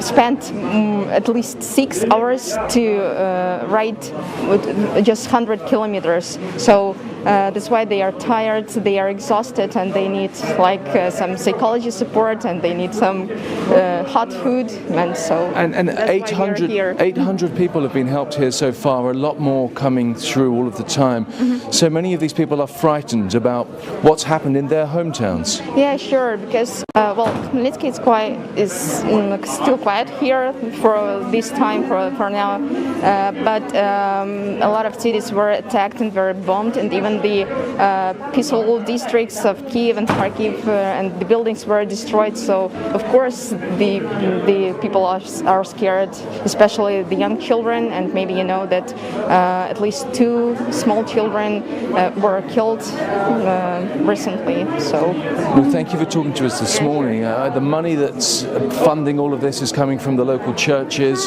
There's an awful lot of people here helping out. What I wanted to show you, I can't show you in this room because we've got soldiers who are having a breakfast before they go off to Kiev to fight. They've asked us not to show their faces, but if you hear what's happening behind me, this is quite fascinating, Charlene.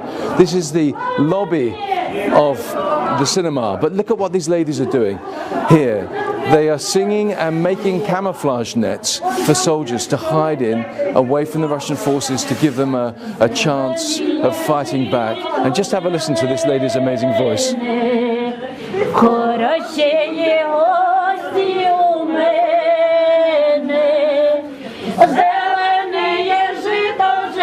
They are singing patriotic songs as they do their work here.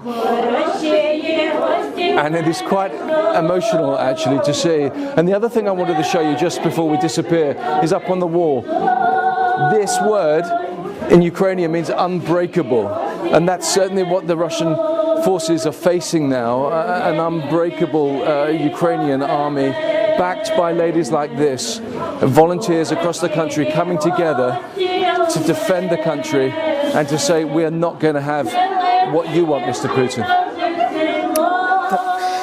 Thank you so much for that. We talk a lot about men in war, but women will always do their bit to protect their country. They certainly will. We're joined now by Helena Yanchenko, who is an MP in Ukraine's ruling party. We were just seeing women just there, Helena, who are making camouflage tents for probably their family members going out to defend their country. I mean, what's your reaction to that?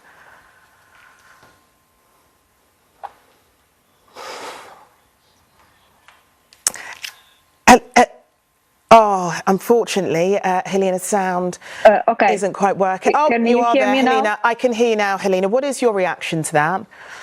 Yeah, well, hi. I'm speaking from Kiev, from the basement of my house, because while I was waiting to talk to you, there were yet another sounds of aviations and bombs just above the capital city of Ukraine, of the European city. So I had to come back to come to the basement. What I should tell about the situation in Ukraine. This is the fourth day of Putin bombing cities, peaceful cities of our country, all over the country, all over the regions. A lot of civilian buildings were hit, like kindergartens, like orphanages, hospitals, and residential building. You can see this is the residential building in Kiev on fire on your screen now, but the number of residential neighborhoods hit by Russian rockets, by Russian missiles, are much more. We were trying to call for action to the Western countries for 4 days in a row, saying that Russians have captured Chernobyl and it might cause a huge ecological catastrophe if they do anything to Chernobyl nuclear plant or the sarcophagus that saves the damaged part of Chernobyl nuclear plant. But tonight, yet another ecological catastrophe have happened because of Russian troops and from Russian weapon. Helena, what, if anything, would you like the West to do to help where Ukraine is concerned? Well, we were begging for 4 days. We were begging to block Russia from SWIFT, and believe me, 4 days of thinking and carrying negotiations is too much. So we really hope that Russia will be totally blocked from SWIFT, not only some selected banks, but the whole country. While Russia is still in SWIFT system, Putin can continue funding this war against innocent Ukrainian population. We have information that in Russia, on the military factories, they keep producing rockets, weapons, and send it to Ukraine. So it's very important to block the whole Russian system from SWIFT. This is number two, and this is number one, and number two is very important.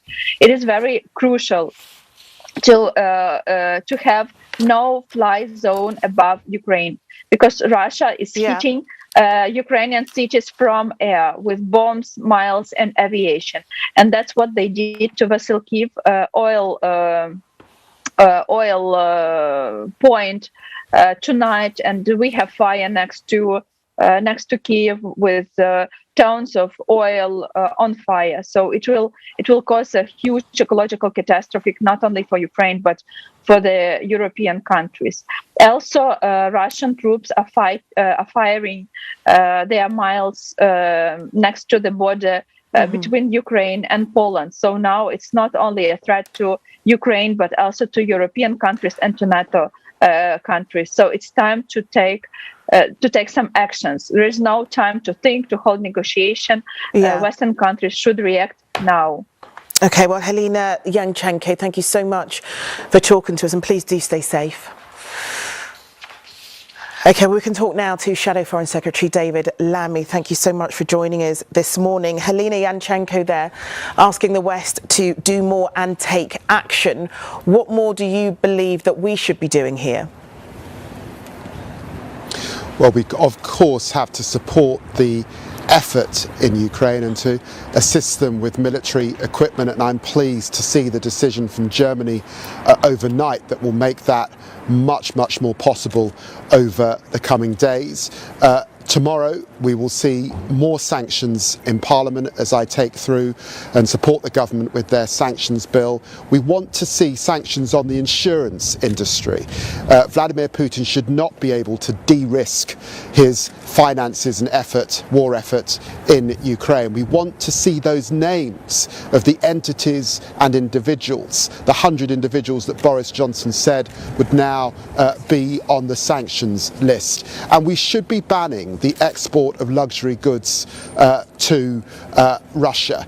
All of that we've got to do over the coming days to squeeze Vladimir Putin much harder and cut him out of our financial system if we're serious about supporting our Ukrainian brothers and sisters.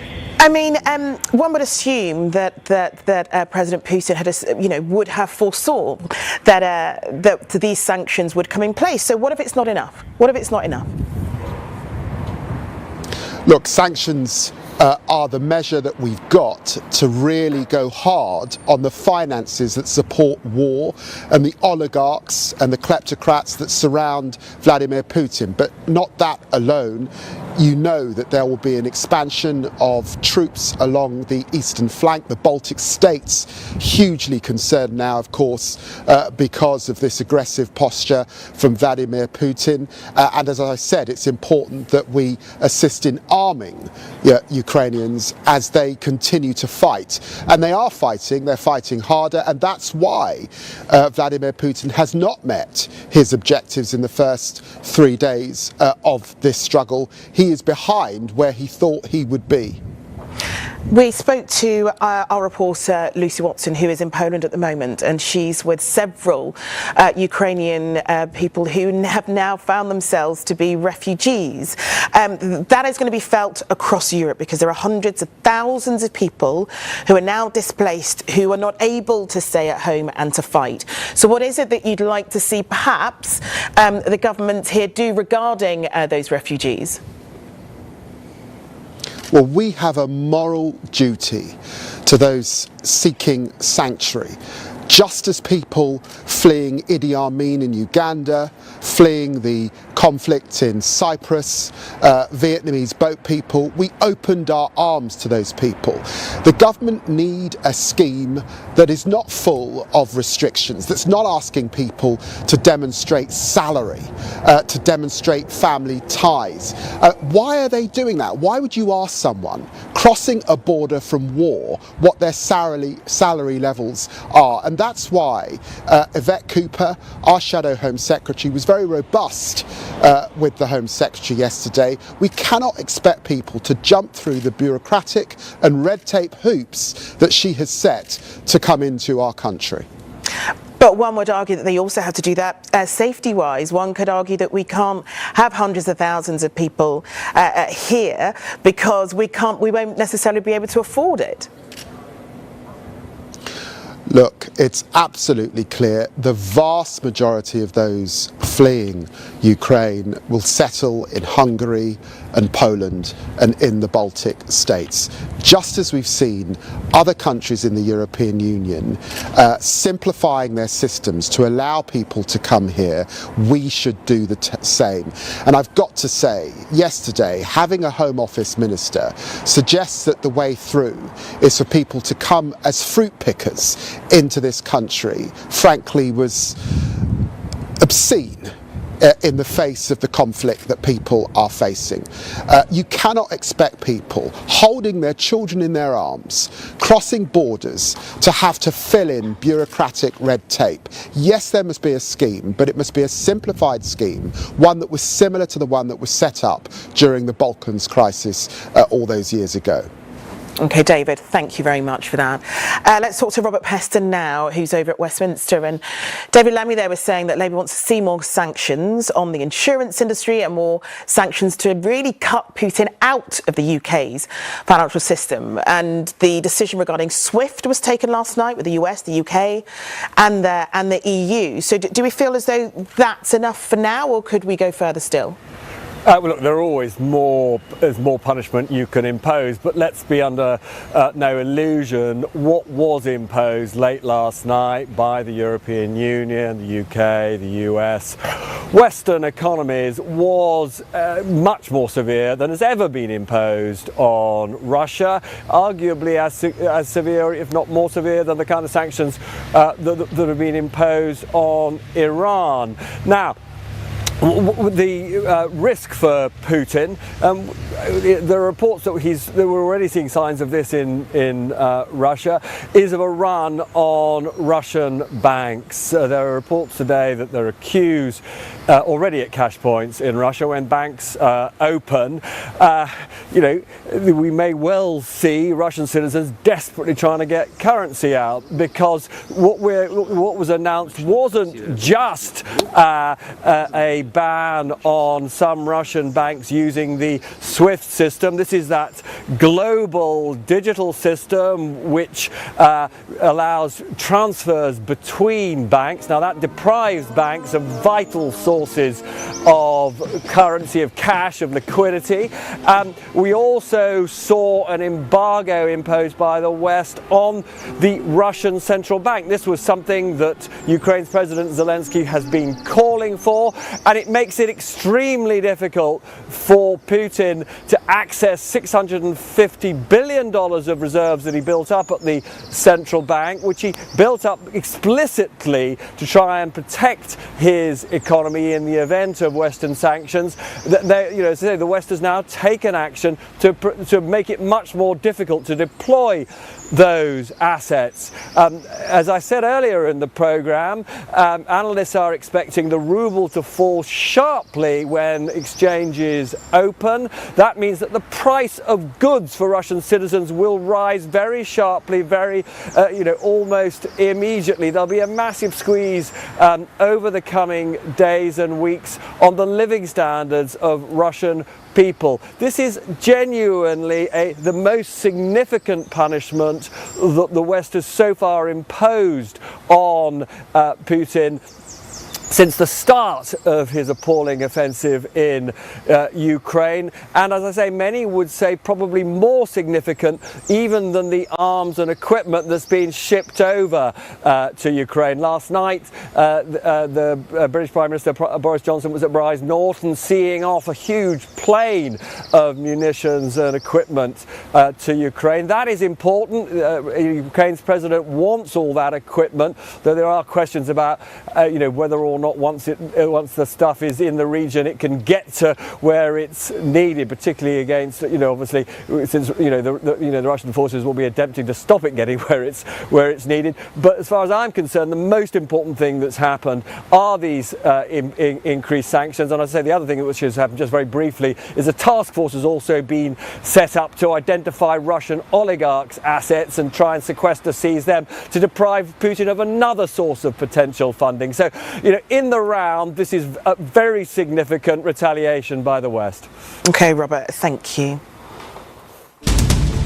Good morning. If you're just joining us, it's just gone 8:30 here in the UK and 10:30 in Ukraine. We are on air with a special programme on Ukraine as the country faced a night of heavy bombardment. This hour, Russian President Vladimir Putin has congratulated members of special forces, saying they fought heroically in Ukraine, while the Kremlin insisted it was ready for talks with Kiev. Эти мои слова будут обращены. Ukraine's President Zelensky has also been speaking and said his country is ready for peace talks with Russia, but not in Belarus. Russian troops have entered the country's second city of Kharkiv. There is reported to be fighting in the streets. Okay, let's talk to Lucy Watson now, who's in Poland. That's on the Ukrainian border, as you can see from the map. Lucy, you're seeing simply incredible offers of help and humanity to those fleeing the crisis, aren't you there? Well, Charlene, we've just received the latest numbers, and there are now around 160,000 people who have made their way across into Poland in the last 3 days. And this is what people meet when they get off these trains from the borders. I mean, you can see this gentleman here, he's got a sign and he is offering to take people to a different location in Poland. Further down this line, these gentlemen here are offering people a ride, a lift to Berlin over in Germany. They've just come out of the goodness of their heart to offer people transportation, a place of refuge. Now, this gentleman here, his name is Andre. We met him a short time ago. Hello, Andre. My name is Lucy. I'm from British television. Now, he has driven 8 hours overnight from Leipzig in Germany. Why did you decide to come here? When did you decide? So, this is easy to answer. So, the decision was just for helping. So it's cold here outside. The people are hungry. They have had some hard hours, I think, and I guess they need a kind of shelter. Yes. Kindness. They need kindness, don't they? Yeah. And what you have already found a family, a group of people that you're taking. They've already found you. Yes. So I found 3 persons, and well, in about half an hour we will start. And this evening we are back in Leipzig and can drink a coffee or a tea. And well, I hope having a better time than here. Andre, thank you so much for talking to me and for what you're doing. So as I say, this is the platform that people are arriving in on, and this is a very different situation to when we came here just 2 days ago. It was very busy then, of course, but there are just so many more people now here. Now these rooms to my right, these are kind of waiting rooms that we're not allowed inside at the moment. That is because they're mainly filled with children. When you go inside, they let me go inside, but they wouldn't let the cameras in. When you go inside, there are storybooks in boxes. There are cuddly toys and things. In this room here, again, we're not allowed in there, but that is where you can see lines and lines of buggies to give you an illustration of just how many children are in fact inside this building. Each one of those buggies has been carrying a child from a very desperate situation over the border here into Poland. And people are giving out food, of course, water, drinks, anything from Polish sausages to nappies, desperate supplies that people need when they get here. They're coming with virtually nothing in some cases. This is an announcement offering people help, and for they're chanting their own reasons and offering people help. Here, this gentleman here has got something to keep the cold from the floor for him to be able to sleep. When you walk around this station, when you see people who have got small bowls of soup, these are quite pitiful scenes. You can't quite believe that 2-3 days ago these people were at home in their own kitchens cooking dinner for their families, and now they're desperate for the help of strangers. So this is the main area that we are allowed in. It's not really a waiting room. I suppose it's almost like the main kind of arrivals hall, if you like. So over here is the fire service. These are cadets from the fire service, and they're offering free transport, and they have a list of people who are offering beds for the night. And as you can see here to my left, yet another sign, yet another volunteer, just someone who has decided to come and offer people somewhere to stay. And then when you come over to the right over here, this is where people are getting food. You can just see here, people are getting warm drinks, just here. And these are all volunteers, and these are all operations that have been set up so quickly because it's needed to. There are just so many people coming through. Now, at the moment, this is relatively quiet, but in the next hour or so, we are expecting yet another train to come across from Kiev and another from the border. Okay, Lucy, thanks very much for that. You just cannot underestimate the power of the kindness of strangers, and that is very much being shown across Poland at the moment. Okay, let's cross now to our US correspondent Emma Murphy, who's in Washington. And Emma, we've heard from both the presidents of Ukraine and Russia this morning. It's quite a fast-paced and fast-moving situation now, isn't it? Indeed, these were the first comments for the last couple of days from Vladimir Putin. He was praising the operation that he says is underway to protect the people of Donbass, and also to reiterate that Russia are available for peace talks. However, many would see this as a particularly hollow offer, because where they're offering the location to be is Belarus, which is one of the sites that some of the troops that have gone into Ukraine have gone from, and indeed this morning we're getting reports of some shelling coming from there. President Zelensky has said that he will not engage in dialogue in Belarus. Obviously, he views that as a very unsafe place to go because it is seen as a hostile territory. He says he is willing to talk to the Russians, but he wants it to be in a neutral location, potentially Istanbul, Bratislava, Baku, or maybe Warsaw. Now, I think the fact that this diplomatic corridor is still open one way or the other is something that the Americans will welcome. They have been pushing for the past few weeks to try and keep the dialogue between the two nations going, and they are trying to broker it, but it's likely to need to be a more independent nation that is going to have greater success in getting the diplomats to the table at this point.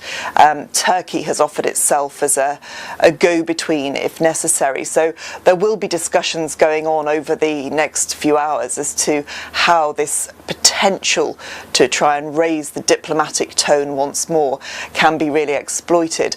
The big issue, I suspect, from President Biden's point of view is that now with these sanctions really almost as full on as it's possible to be, where do they go next? How do they really start to exert some influence on President Putin beyond the financial? So there will be a lot of calculations going on in capital cities around the world today to see where they go now they have played their hand on sanctions, and how there is the possibility of bringing some calm to this situation. It certainly doesn't seem like there's an awful lot of optimism about this at this point, but there is still a determination to try and find some form of diplomatic solution in this situation. Okay, Emma Murphy, thank you very much. Well, back here, it's estimated that there are around 70,000 Ukrainians, British Ukrainians living in the UK, and many who fear for friends and family who are currently in the country. Well, Hannah Miller is at a Ukrainian Catholic church in Manchester. Well, later on this morning, a mass will be held. I think it's around 9 o'clock. And Hannah, it just must be so difficult and so worrying for those who have relatives in Ukraine at the moment. Yes, Charlene, churches like this across the country will be places for people to gather this morning, collect their thoughts, say a prayer. This one, as you say, is in the heart of Manchester's Ukrainian community. An incredible building, as you can see, and many of the people who are starting to gather here this morning still have family and friends in Ukraine. It is a very worrying time for them. The service will be led this morning by Father Taras Homich. Thank you for having us. How would you describe the mood of Ukrainian people who have friends and family over there living in the UK? People are worried and angry at what is going on. It's holy anger because very difficult situation in Ukraine. Tragedy, bloodshed, which needs to be stopped. People are concerned and worried for their family members, for their friends, for their own country. But they are at the same time very determined. Those who live in Ukraine, those who are in diaspora, everyone is determined to defend Ukraine. And we stand together in solidarity with the Ukrainian people. And you personally have friends and family over there. How are they doing? My parents live in Lviv, in western part of Ukraine, and my family members also live in neighboring cities. At the moment, they are not directly affected by this war, but nobody in Ukraine is safe at the moment, so I am worried for them. I pray for them, and we need to do everything to stop this bloodshed. And what do you make of the response from the UK government so far? I'm delighted to see a very robust and clear response of the UK government.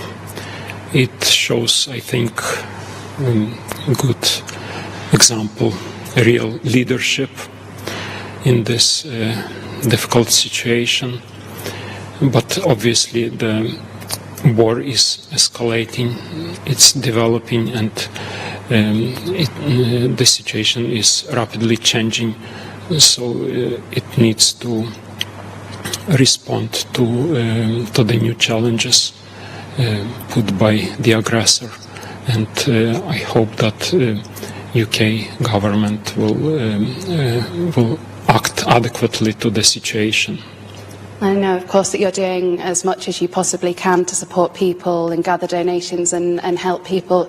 It will be a very difficult morning for many people as they gather here today, but they are hoping that by supporting each other, they can make this difficult time a little bit better. Of course, and holding on to their faith. Hannah, thanks very much for that. Let's get a reminder of the unfolding situation currently in Ukraine. In the last hour, Russia's President Putin congratulated members of special forces, saying they fought heroically in Ukraine, while the Kremlin insisted it was ready for talks with Kiev. Ukraine's President Zelensky has also been speaking and said his country is ready for peace talks with Russia, but not in Belarus. And Russian forces have entered the country's second city of Kharkiv, though is reported to be fighting on the streets. And earlier, our cameras caught the aftermath of an explosion in Kiev. OK, let's talk to Colonel Richard Kemp, who's a former British military commander in Afghanistan and former chair of the Cobra intelligence group. Thank you so much for talking to us, Colonel Kemp.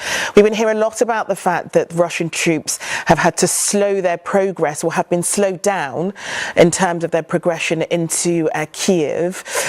Would you agree that they perhaps weren't expecting that Putin wasn't expecting the resistance that he's had from Ukraine? Well, I think Putin has very good military intelligence and would have certainly expected pretty stiff resistance from Ukraine. He knows the Ukrainian army has been well trained, including by British military trainers, and equipped, again, including by British military equipment and American and others. So he knows that it's a much more capable army than it was a few years back. I would be surprised if he was actually genuinely surprised about the speed of the campaign. I don't think he set out on a blitzkrieg operation in which he was going to crush Kiev within a day. I think his tactics are probably to go a bit more slowly and use less ferocity in order to minimize casualties. And I think casualties I'm talking about, particularly Russian casualties. He doesn't want a stream of body bags going back to Moscow any more than is needed in order to maintain as much support as possible among the Russian people. He also, I don't think, wants to inflict unnecessary casualties on the Ukrainians. And when I say unnecessary casualties, of course, the whole war is unnecessary, but any more than he feels he has to, because he knows that he intends to occupy the country if his plans go the way he thinks they will, and he doesn't want to have any greater anger than already exists. So I think we shouldn't underestimate the stiffness of the Ukrainian resistance, but I don't think we should have expected this all to be over within a day or two. I mean, we've been talking to our security editor, Rohit Kachi, throughout the morning, and he is currently in Kiev. And about an hour ago, he heard a lot of artillery fire coming down, and he thinks it was perhaps one of the nearest airports to Kiev. Perhaps Putin can put more troops on the ground via the airport. Does that sound about right to you? Yeah, I think that would be something he would aim to do. As well as bringing forces in overland, in tanks, in armoured vehicles, etc. But I think, that ultimately he will want to put in place as many forces as he thinks he needs to take Kiev, and then he will maybe lay siege to the city to try and get the government to surrender. And if not, then I think he will unleash massive brutality on Kiev, and that will result in street fighting, it will result in hand-to-hand combat, and it will result in a huge amount of suffering by the Ukrainian army and the Ukrainian citizens of Kiev. Colonel, it's Robert Moore here in the studio. I think our viewers fully understand that there's no role for British troops on the ground inside Ukraine. Perhaps even a no-fly zone is a step too far. But I wondered what you think about the idea that Britain, or indeed the United States, should engage in sort of offensive cyber operations, perhaps denying kind of space to Russian armored forces or to aircraft in terms of the electronic area. Do you think we should be engaged in some kind of hybrid warfare in which we're doing offensive cyber operations to slow the assault? I think we should. I think we should do cyber operations against Putin. He's done them against us in the past. He will probably do them again in the future. We should be willing to do that, either directly or by giving assistance to Ukraine to do so. We should also continue to supply arms to Ukraine, as many as they need, as many as we can get to them, together with our other NATO allies.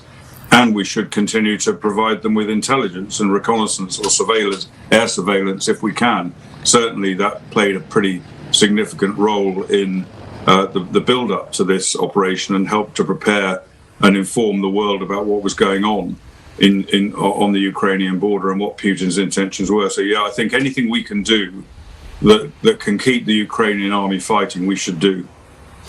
In terms of what we are doing as a nation, what the government has decided to do, we of course had those decisions regarding SWIFT overnight, the international banking system.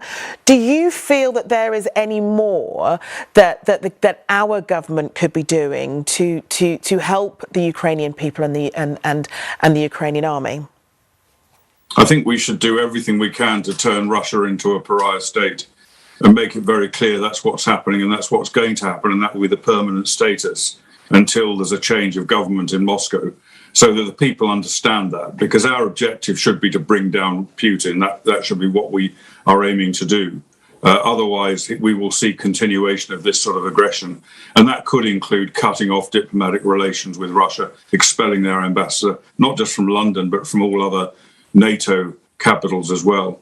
And also at the same time, I think preparing for if Putin's campaign does succeed in Ukraine, which it seems likely to, then if there is a long-term occupation of part of the country or the whole of it, we should now be preparing to support whatever resistance movement grows up so that Ukraine becomes a quagmire for Putin. I don't want to see any more Russian soldiers killed than need to be killed, but what I do want to do, what I do believe we should be doing is to create such a difficulty in Ukraine for him that it becomes a deterrent against further aggression. He's got his eye on the Baltic states. The last thing we need is for him to send peacekeepers in there that we have to stand up and fight against. So Colonel, are you then saying that Ukrainians are highly unlikely to win this battle? I don't know. I think it's hard to see how they will win it. Of course, as I said earlier, they put up very stiff resistance, but they've got a massive force that they're fighting, and you know, I think a lot of people have taken confidence from the fact that this hasn't all suddenly finished and that Putin has raised the Russian flag over Ukraine. I think that surprised people, but that's people who don't really necessarily fully comprehend the speed the time it takes to build up forces in such a large area and the difficulty in doing so. This is not like America going against invading Iraq and fighting the Iraqi army. This is an extremely hardcore, well-trained army in Ukraine. It's a peer army to Russia, not as big, not as many tanks, not as many aircraft, but it's on a level with the Russian army, I would say, in terms of man-for-man capability. So I think some people would have expected too much, two things to happen too quickly. I would hope that Putin doesn't succeed, and I hope that Ukraine manages to drive them out and drive them back. But it's actually quite hard to see that happening at the moment. I hope I'm wrong. I mean, I think we all hope you're wrong, because we've seen today when we were talking to our reporter Richard Gaisford, you've got civilians who are gearing up to travel to Kiev to protect their city. You've got mothers and grandmothers and women in the city that he was in who are trying to sew and put together gear for their loved ones to strap on and to cover themselves with to try and protect their city. And from what you're saying, it feels as though all those things and all those sacrifices that so many men are about to start making in Ukraine may well be fruitless. Well, I don't think they'll be fruitless. I would hope they succeed, but I'm sceptical about whether they will or not. But any person who values freedom, values his way of life, values his independence or her independence, has to fight for it if necessary, or contribute to the fighting effort. It's not just the fighters, it's not just the soldiers, it's all those who support them, who provide food for them, who provide shelter when necessary. All of these different things that are being done in Ukraine today, I don't think that could ever be considered fruitless. I think it will always be seen, whatever happens in Ukraine, it will be seen as a magnificent time for Ukraine, one in which its people stood up against a ruthless aggressor and hopefully did at least severe damage to him to deter, but and even more hopefully succeeded in repelling him. Okay, Colonel Richard Kemp, thank you so much. Thank you. Okay, we're joined now by Matthew Morris of the International Committee of the Red Cross. Matthew, there are so many people who are wanting to help. There are so many people that want to do something, especially when the situation is looking so dire in Ukraine. So what is being done currently to help those who are under bombardment and those who are fleeing violence? Well, it's a very tense and distressing and dangerous situation for the men, women and children in Ukraine. We are trying to do what we can, but many of our colleagues are having to take shelter. We now know that there is this curfew in the capital until 8 o'clock tomorrow morning, Monday. So that's an added layer of difficulty, and people are facing just an impossible choice. And this is the choice that we see over decades in conflicts. Do they stay in their homes or do they flee, and where do they flee to? So what we are trying to do in different parts of the country is provide, for example, first aid and emergency water supplies, and then at border points as well, where we know people are fleeing to other parts of the Red Cross in different countries, are also trying to look to help people to provide emergency supplies, food and water and shelter, mother and baby stations, things like that. So it's very, very difficult, and a lot of our staff are not able to work, but we're trying to do what we can. Now, I know from being on social media, on Twitter, on Instagram, on Facebook, there are lots of people putting up links to charities, that, including your own, that they could donate to in order to be able to support the effort by so many charities in Ukraine. But in terms of getting aid in and getting help in and being able to distribute food, as you say, it's difficult if there's a curfew as there is in Kiev. So how do you then get around things like that to be helping those who need it most? Well, this is what I would say, and we're so grateful for people who are bombarding us with offers to support. People can go to the British Red Cross website, redcross.org.uk, to donate to the Ukraine Crisis Appeal. And the aim of that is to get money as quickly as possible to those working for the Red Cross on the ground. There's the ICRC, the International Committee of the Red Cross. We are there across the country, and the Ukrainian Red Cross. They have got over 3,000 staff and volunteers. So the people are there. We have the infrastructure. What we need is the humanitarian space to be able to do our job. This is something that is required in international humanitarian law. You go back to the Geneva Conventions and other bodies of law.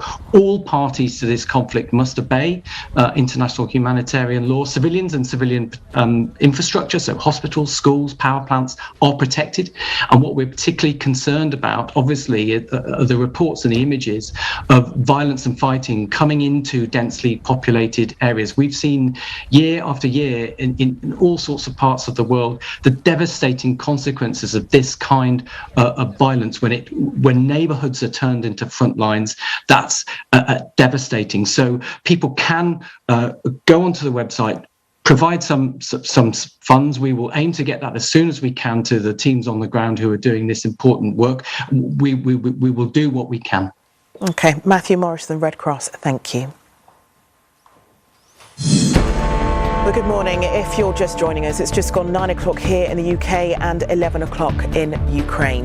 We are on air with a special programme on Ukraine this morning as the country face a night of heavy bombardment.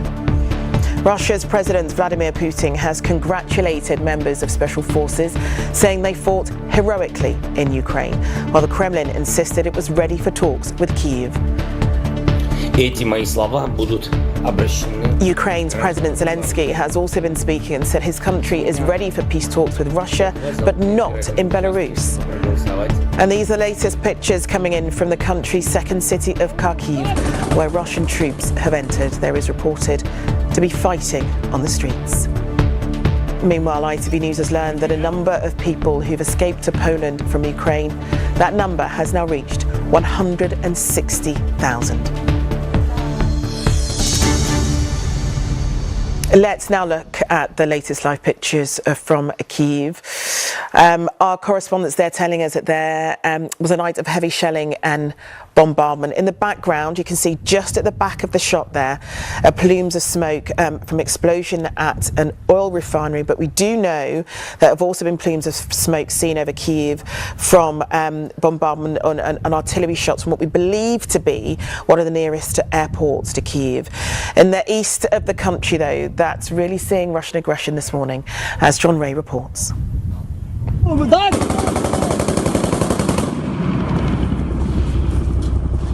Ukraine has vowed to defend every inch of its country.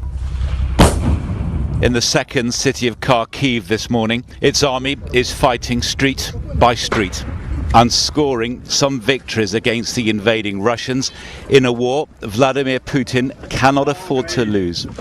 He sent his special forces into the city's outskirts at first light. 1.5 million people here have been warned to stay home. Overnight, as Russian tanks advanced under cover of darkness, the Kremlin offered peace talks. It can be little surprise they have been rejected by Ukraine. Сейчас много новостей о возможных переговорах. President Zelensky said Putin's actions bore the signs of genocide. All this follows another night of torment and another night of terror. A fuel depot ablaze to the south of Kiev. But Russian aggression is met by defiance. In this social media post, the local mayor says, the enemy wants to destroy everything, but it will achieve nothing. God is with us. The West has agreed its toughest sanctions yet, to exclude some, though not all, Russian banks from the SWIFT financial system. We are resolved to continue imposing massive costs on Russia. Costs that will further isolate Russia from the international financial system and our economies. The Ukrainian military is reinforced by a citizens' army. With great bravery, some place themselves in the path of Russian tanks, while in the eastern city of Sumy, a petrol bomb was hurled at a Russian convoy. And though there will be no NATO troops on the ground, these missiles are made in the UK and are now seen in the hands of Ukrainian soldiers.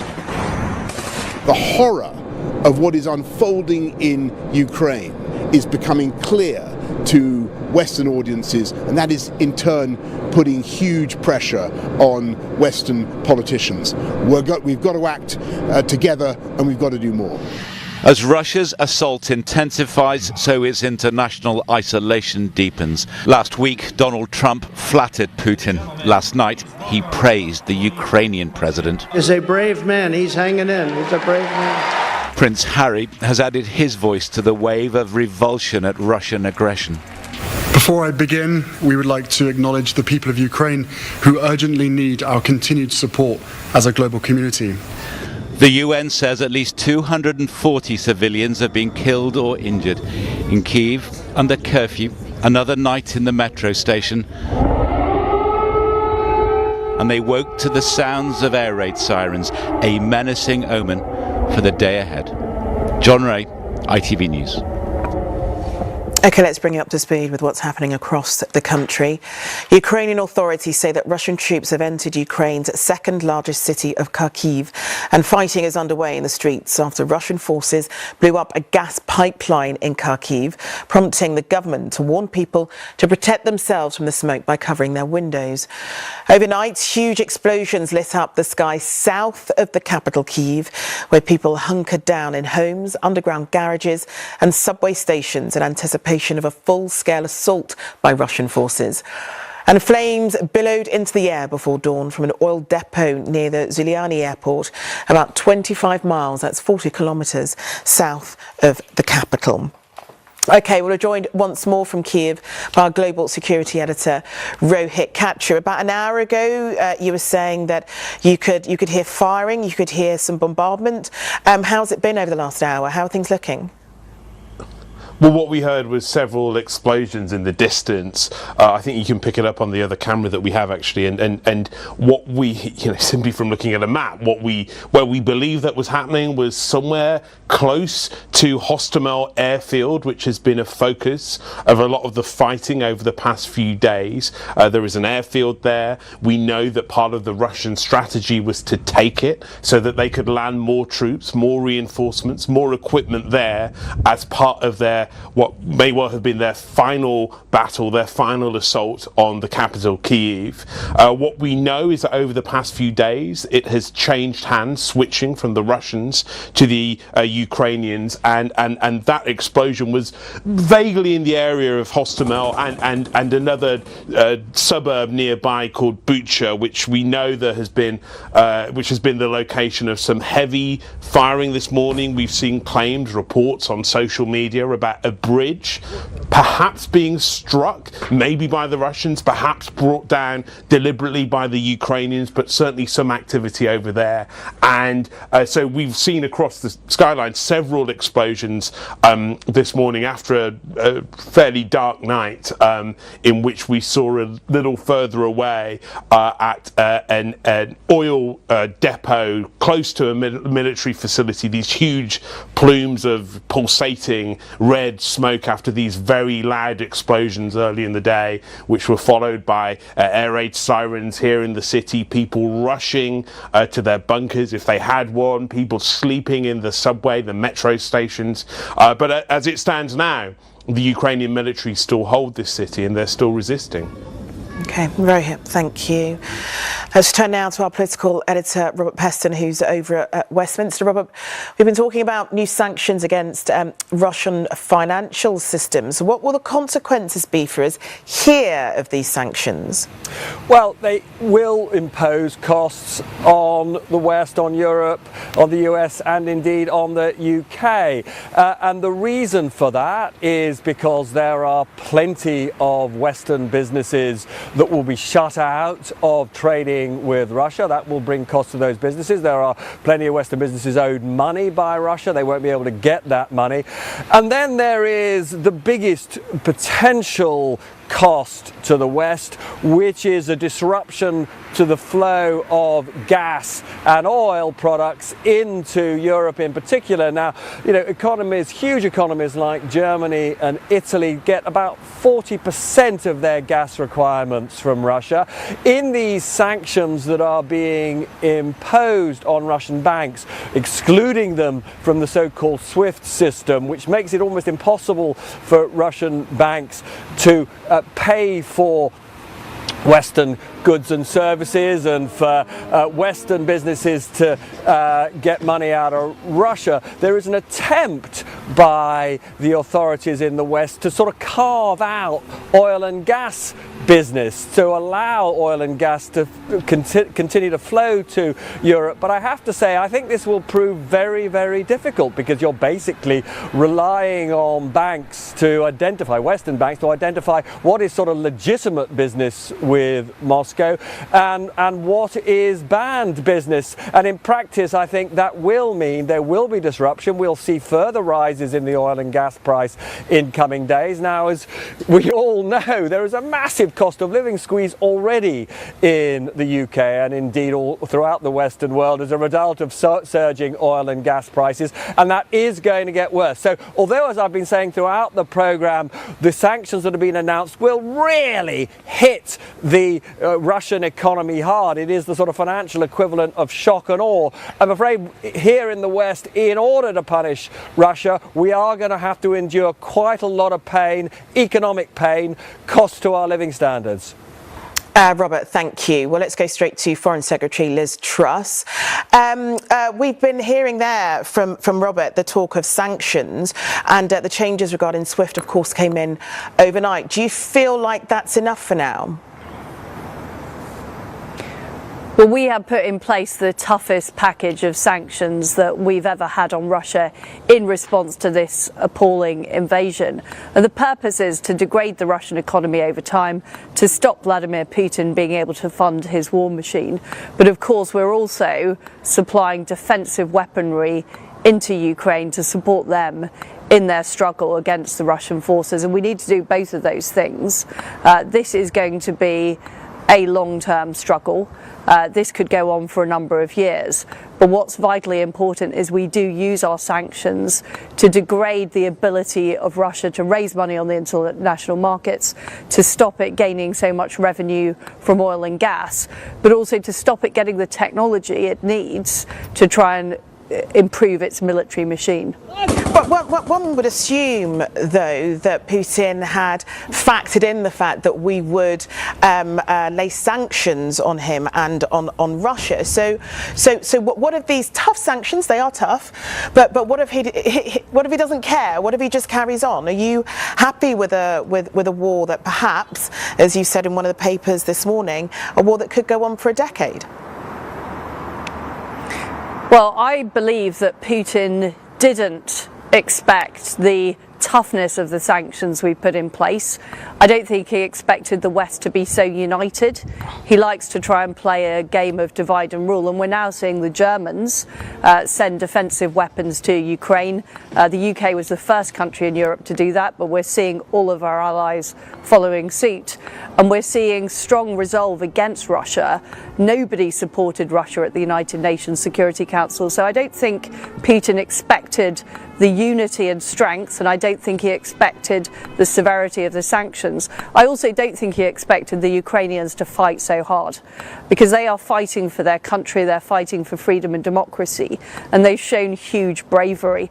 We warned Putin before he started this that starting this war would be a massive strategic mistake that could lead to the end of his regime, and what we're now seeing is unprecedented unity in standing up to Putin.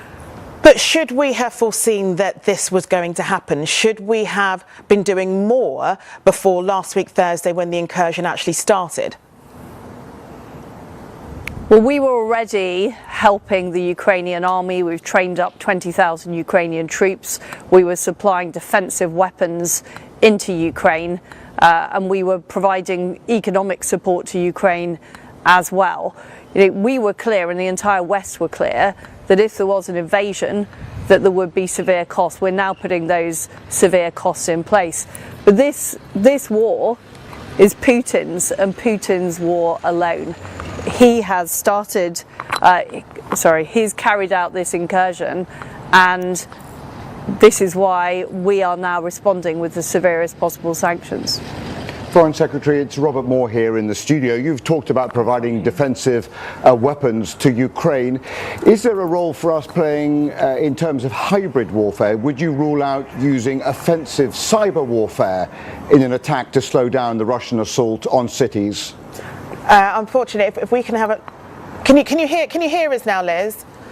Liz Truss, I can, yeah, sorry. Oh, you can hear. We'll go back to Robert. Yeah, my earpiece fell out. It's Foreign Secretary, it's Robert Moore here in the studio. You've spoken about providing defensive weapons. I wondered if we as a country are thinking about a hybrid warfare. For example, would we ever engage in offensive cyber operations to try and slow down the assault of Russian armoured columns and air attacks on Ukrainian cities? Is a sort of hybrid warfare option even a possibility for the UK?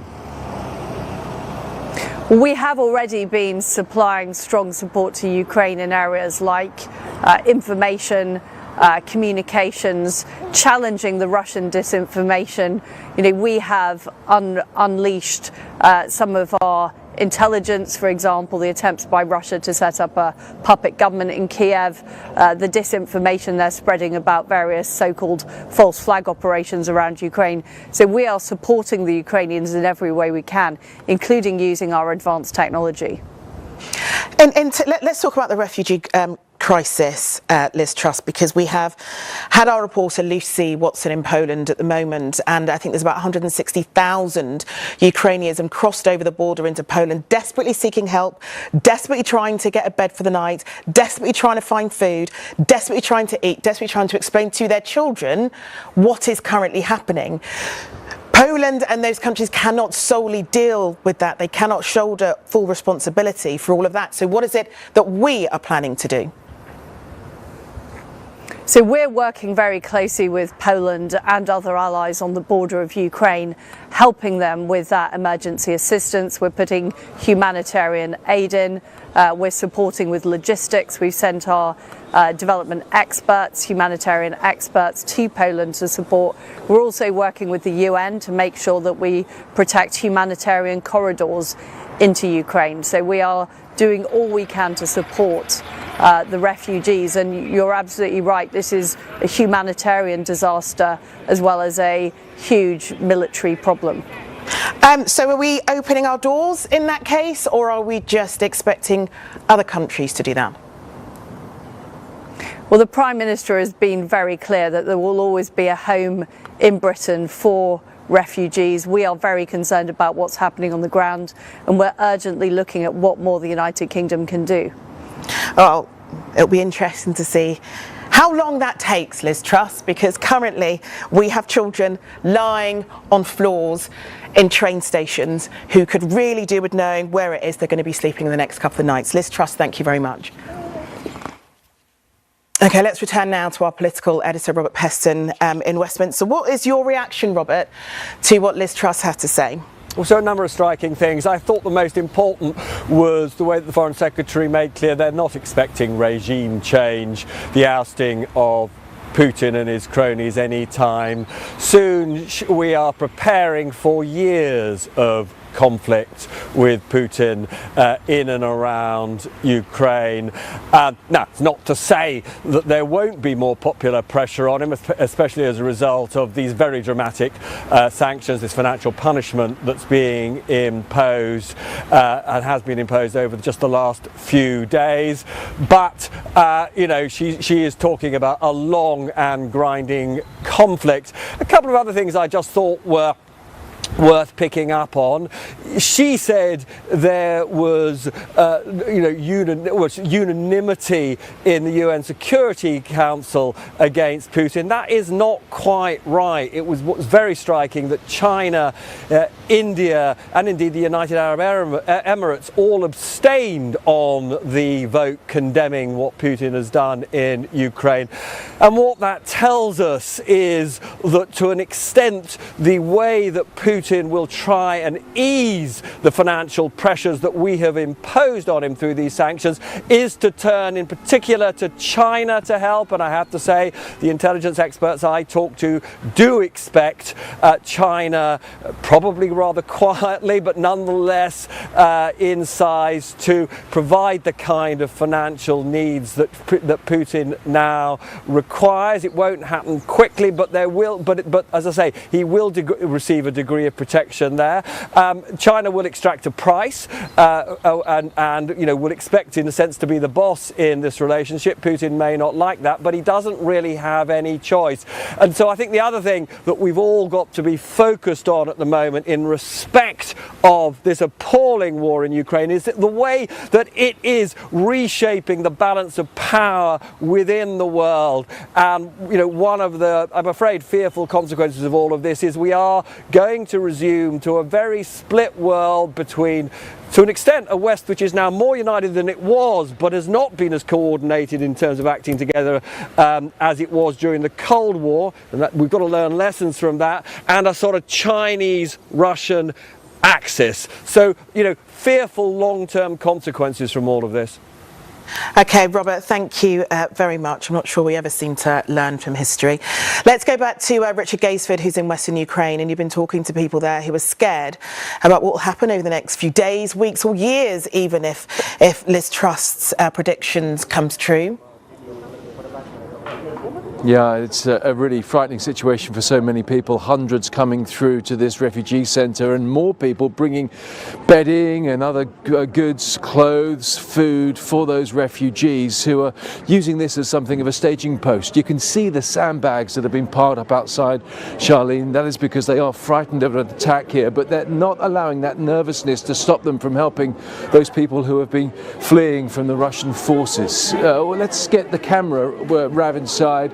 It is incredibly busy here now at this refugee centre. This is the lobby of what was normally the cinema. Now, up on the wall here, you can see this poster of the Ukrainian army.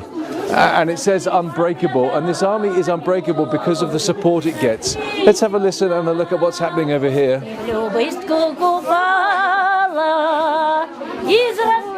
This lady is singing patriotic songs as other women here from the community take strips of camouflage material and put it onto this netting, and they're going to give it to the soldiers to take up towards Kiev so they can start that fight back against the Russian forces. It is incredibly difficult to move through. We're going to start pushing our way through the crowds here. You can see them ripping up these bits of camouflage material here to put onto this netting. They just want to give the soldiers every single fighting chance they can, and some of the soldiers were here this morning. They were given a breakfast. They're volunteers who've signed up to go up to Kiev and to fight the Russians. We come through into what is the main hall of the cinema here, a little quieter. You can see these old-fashioned cinema projectors here. We've spoken to the projectionist who says that he's been here 50 years, he's never seen anything like this. And in this slightly calmer environment, they are working through the names of the people that are coming here. They're trying to keep everyone together so they know where everyone is coming from, where everyone is heading.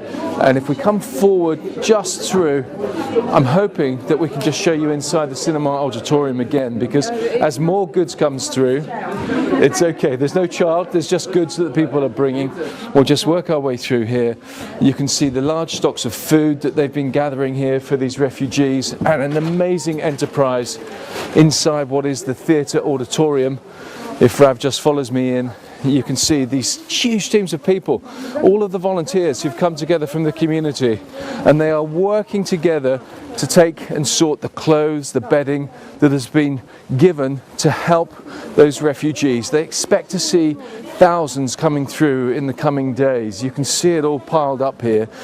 The moment it's being funded by the local churches, the city hall has given them some money, but it is clear that that international aid is going to be really needed in places like this to help those who have fled from the fighting with absolutely nothing. Charlene. Richard Gaisford, thank you so much. Look, we're going to talk now to Katerina Ovchenko, who's a resident of Kiev.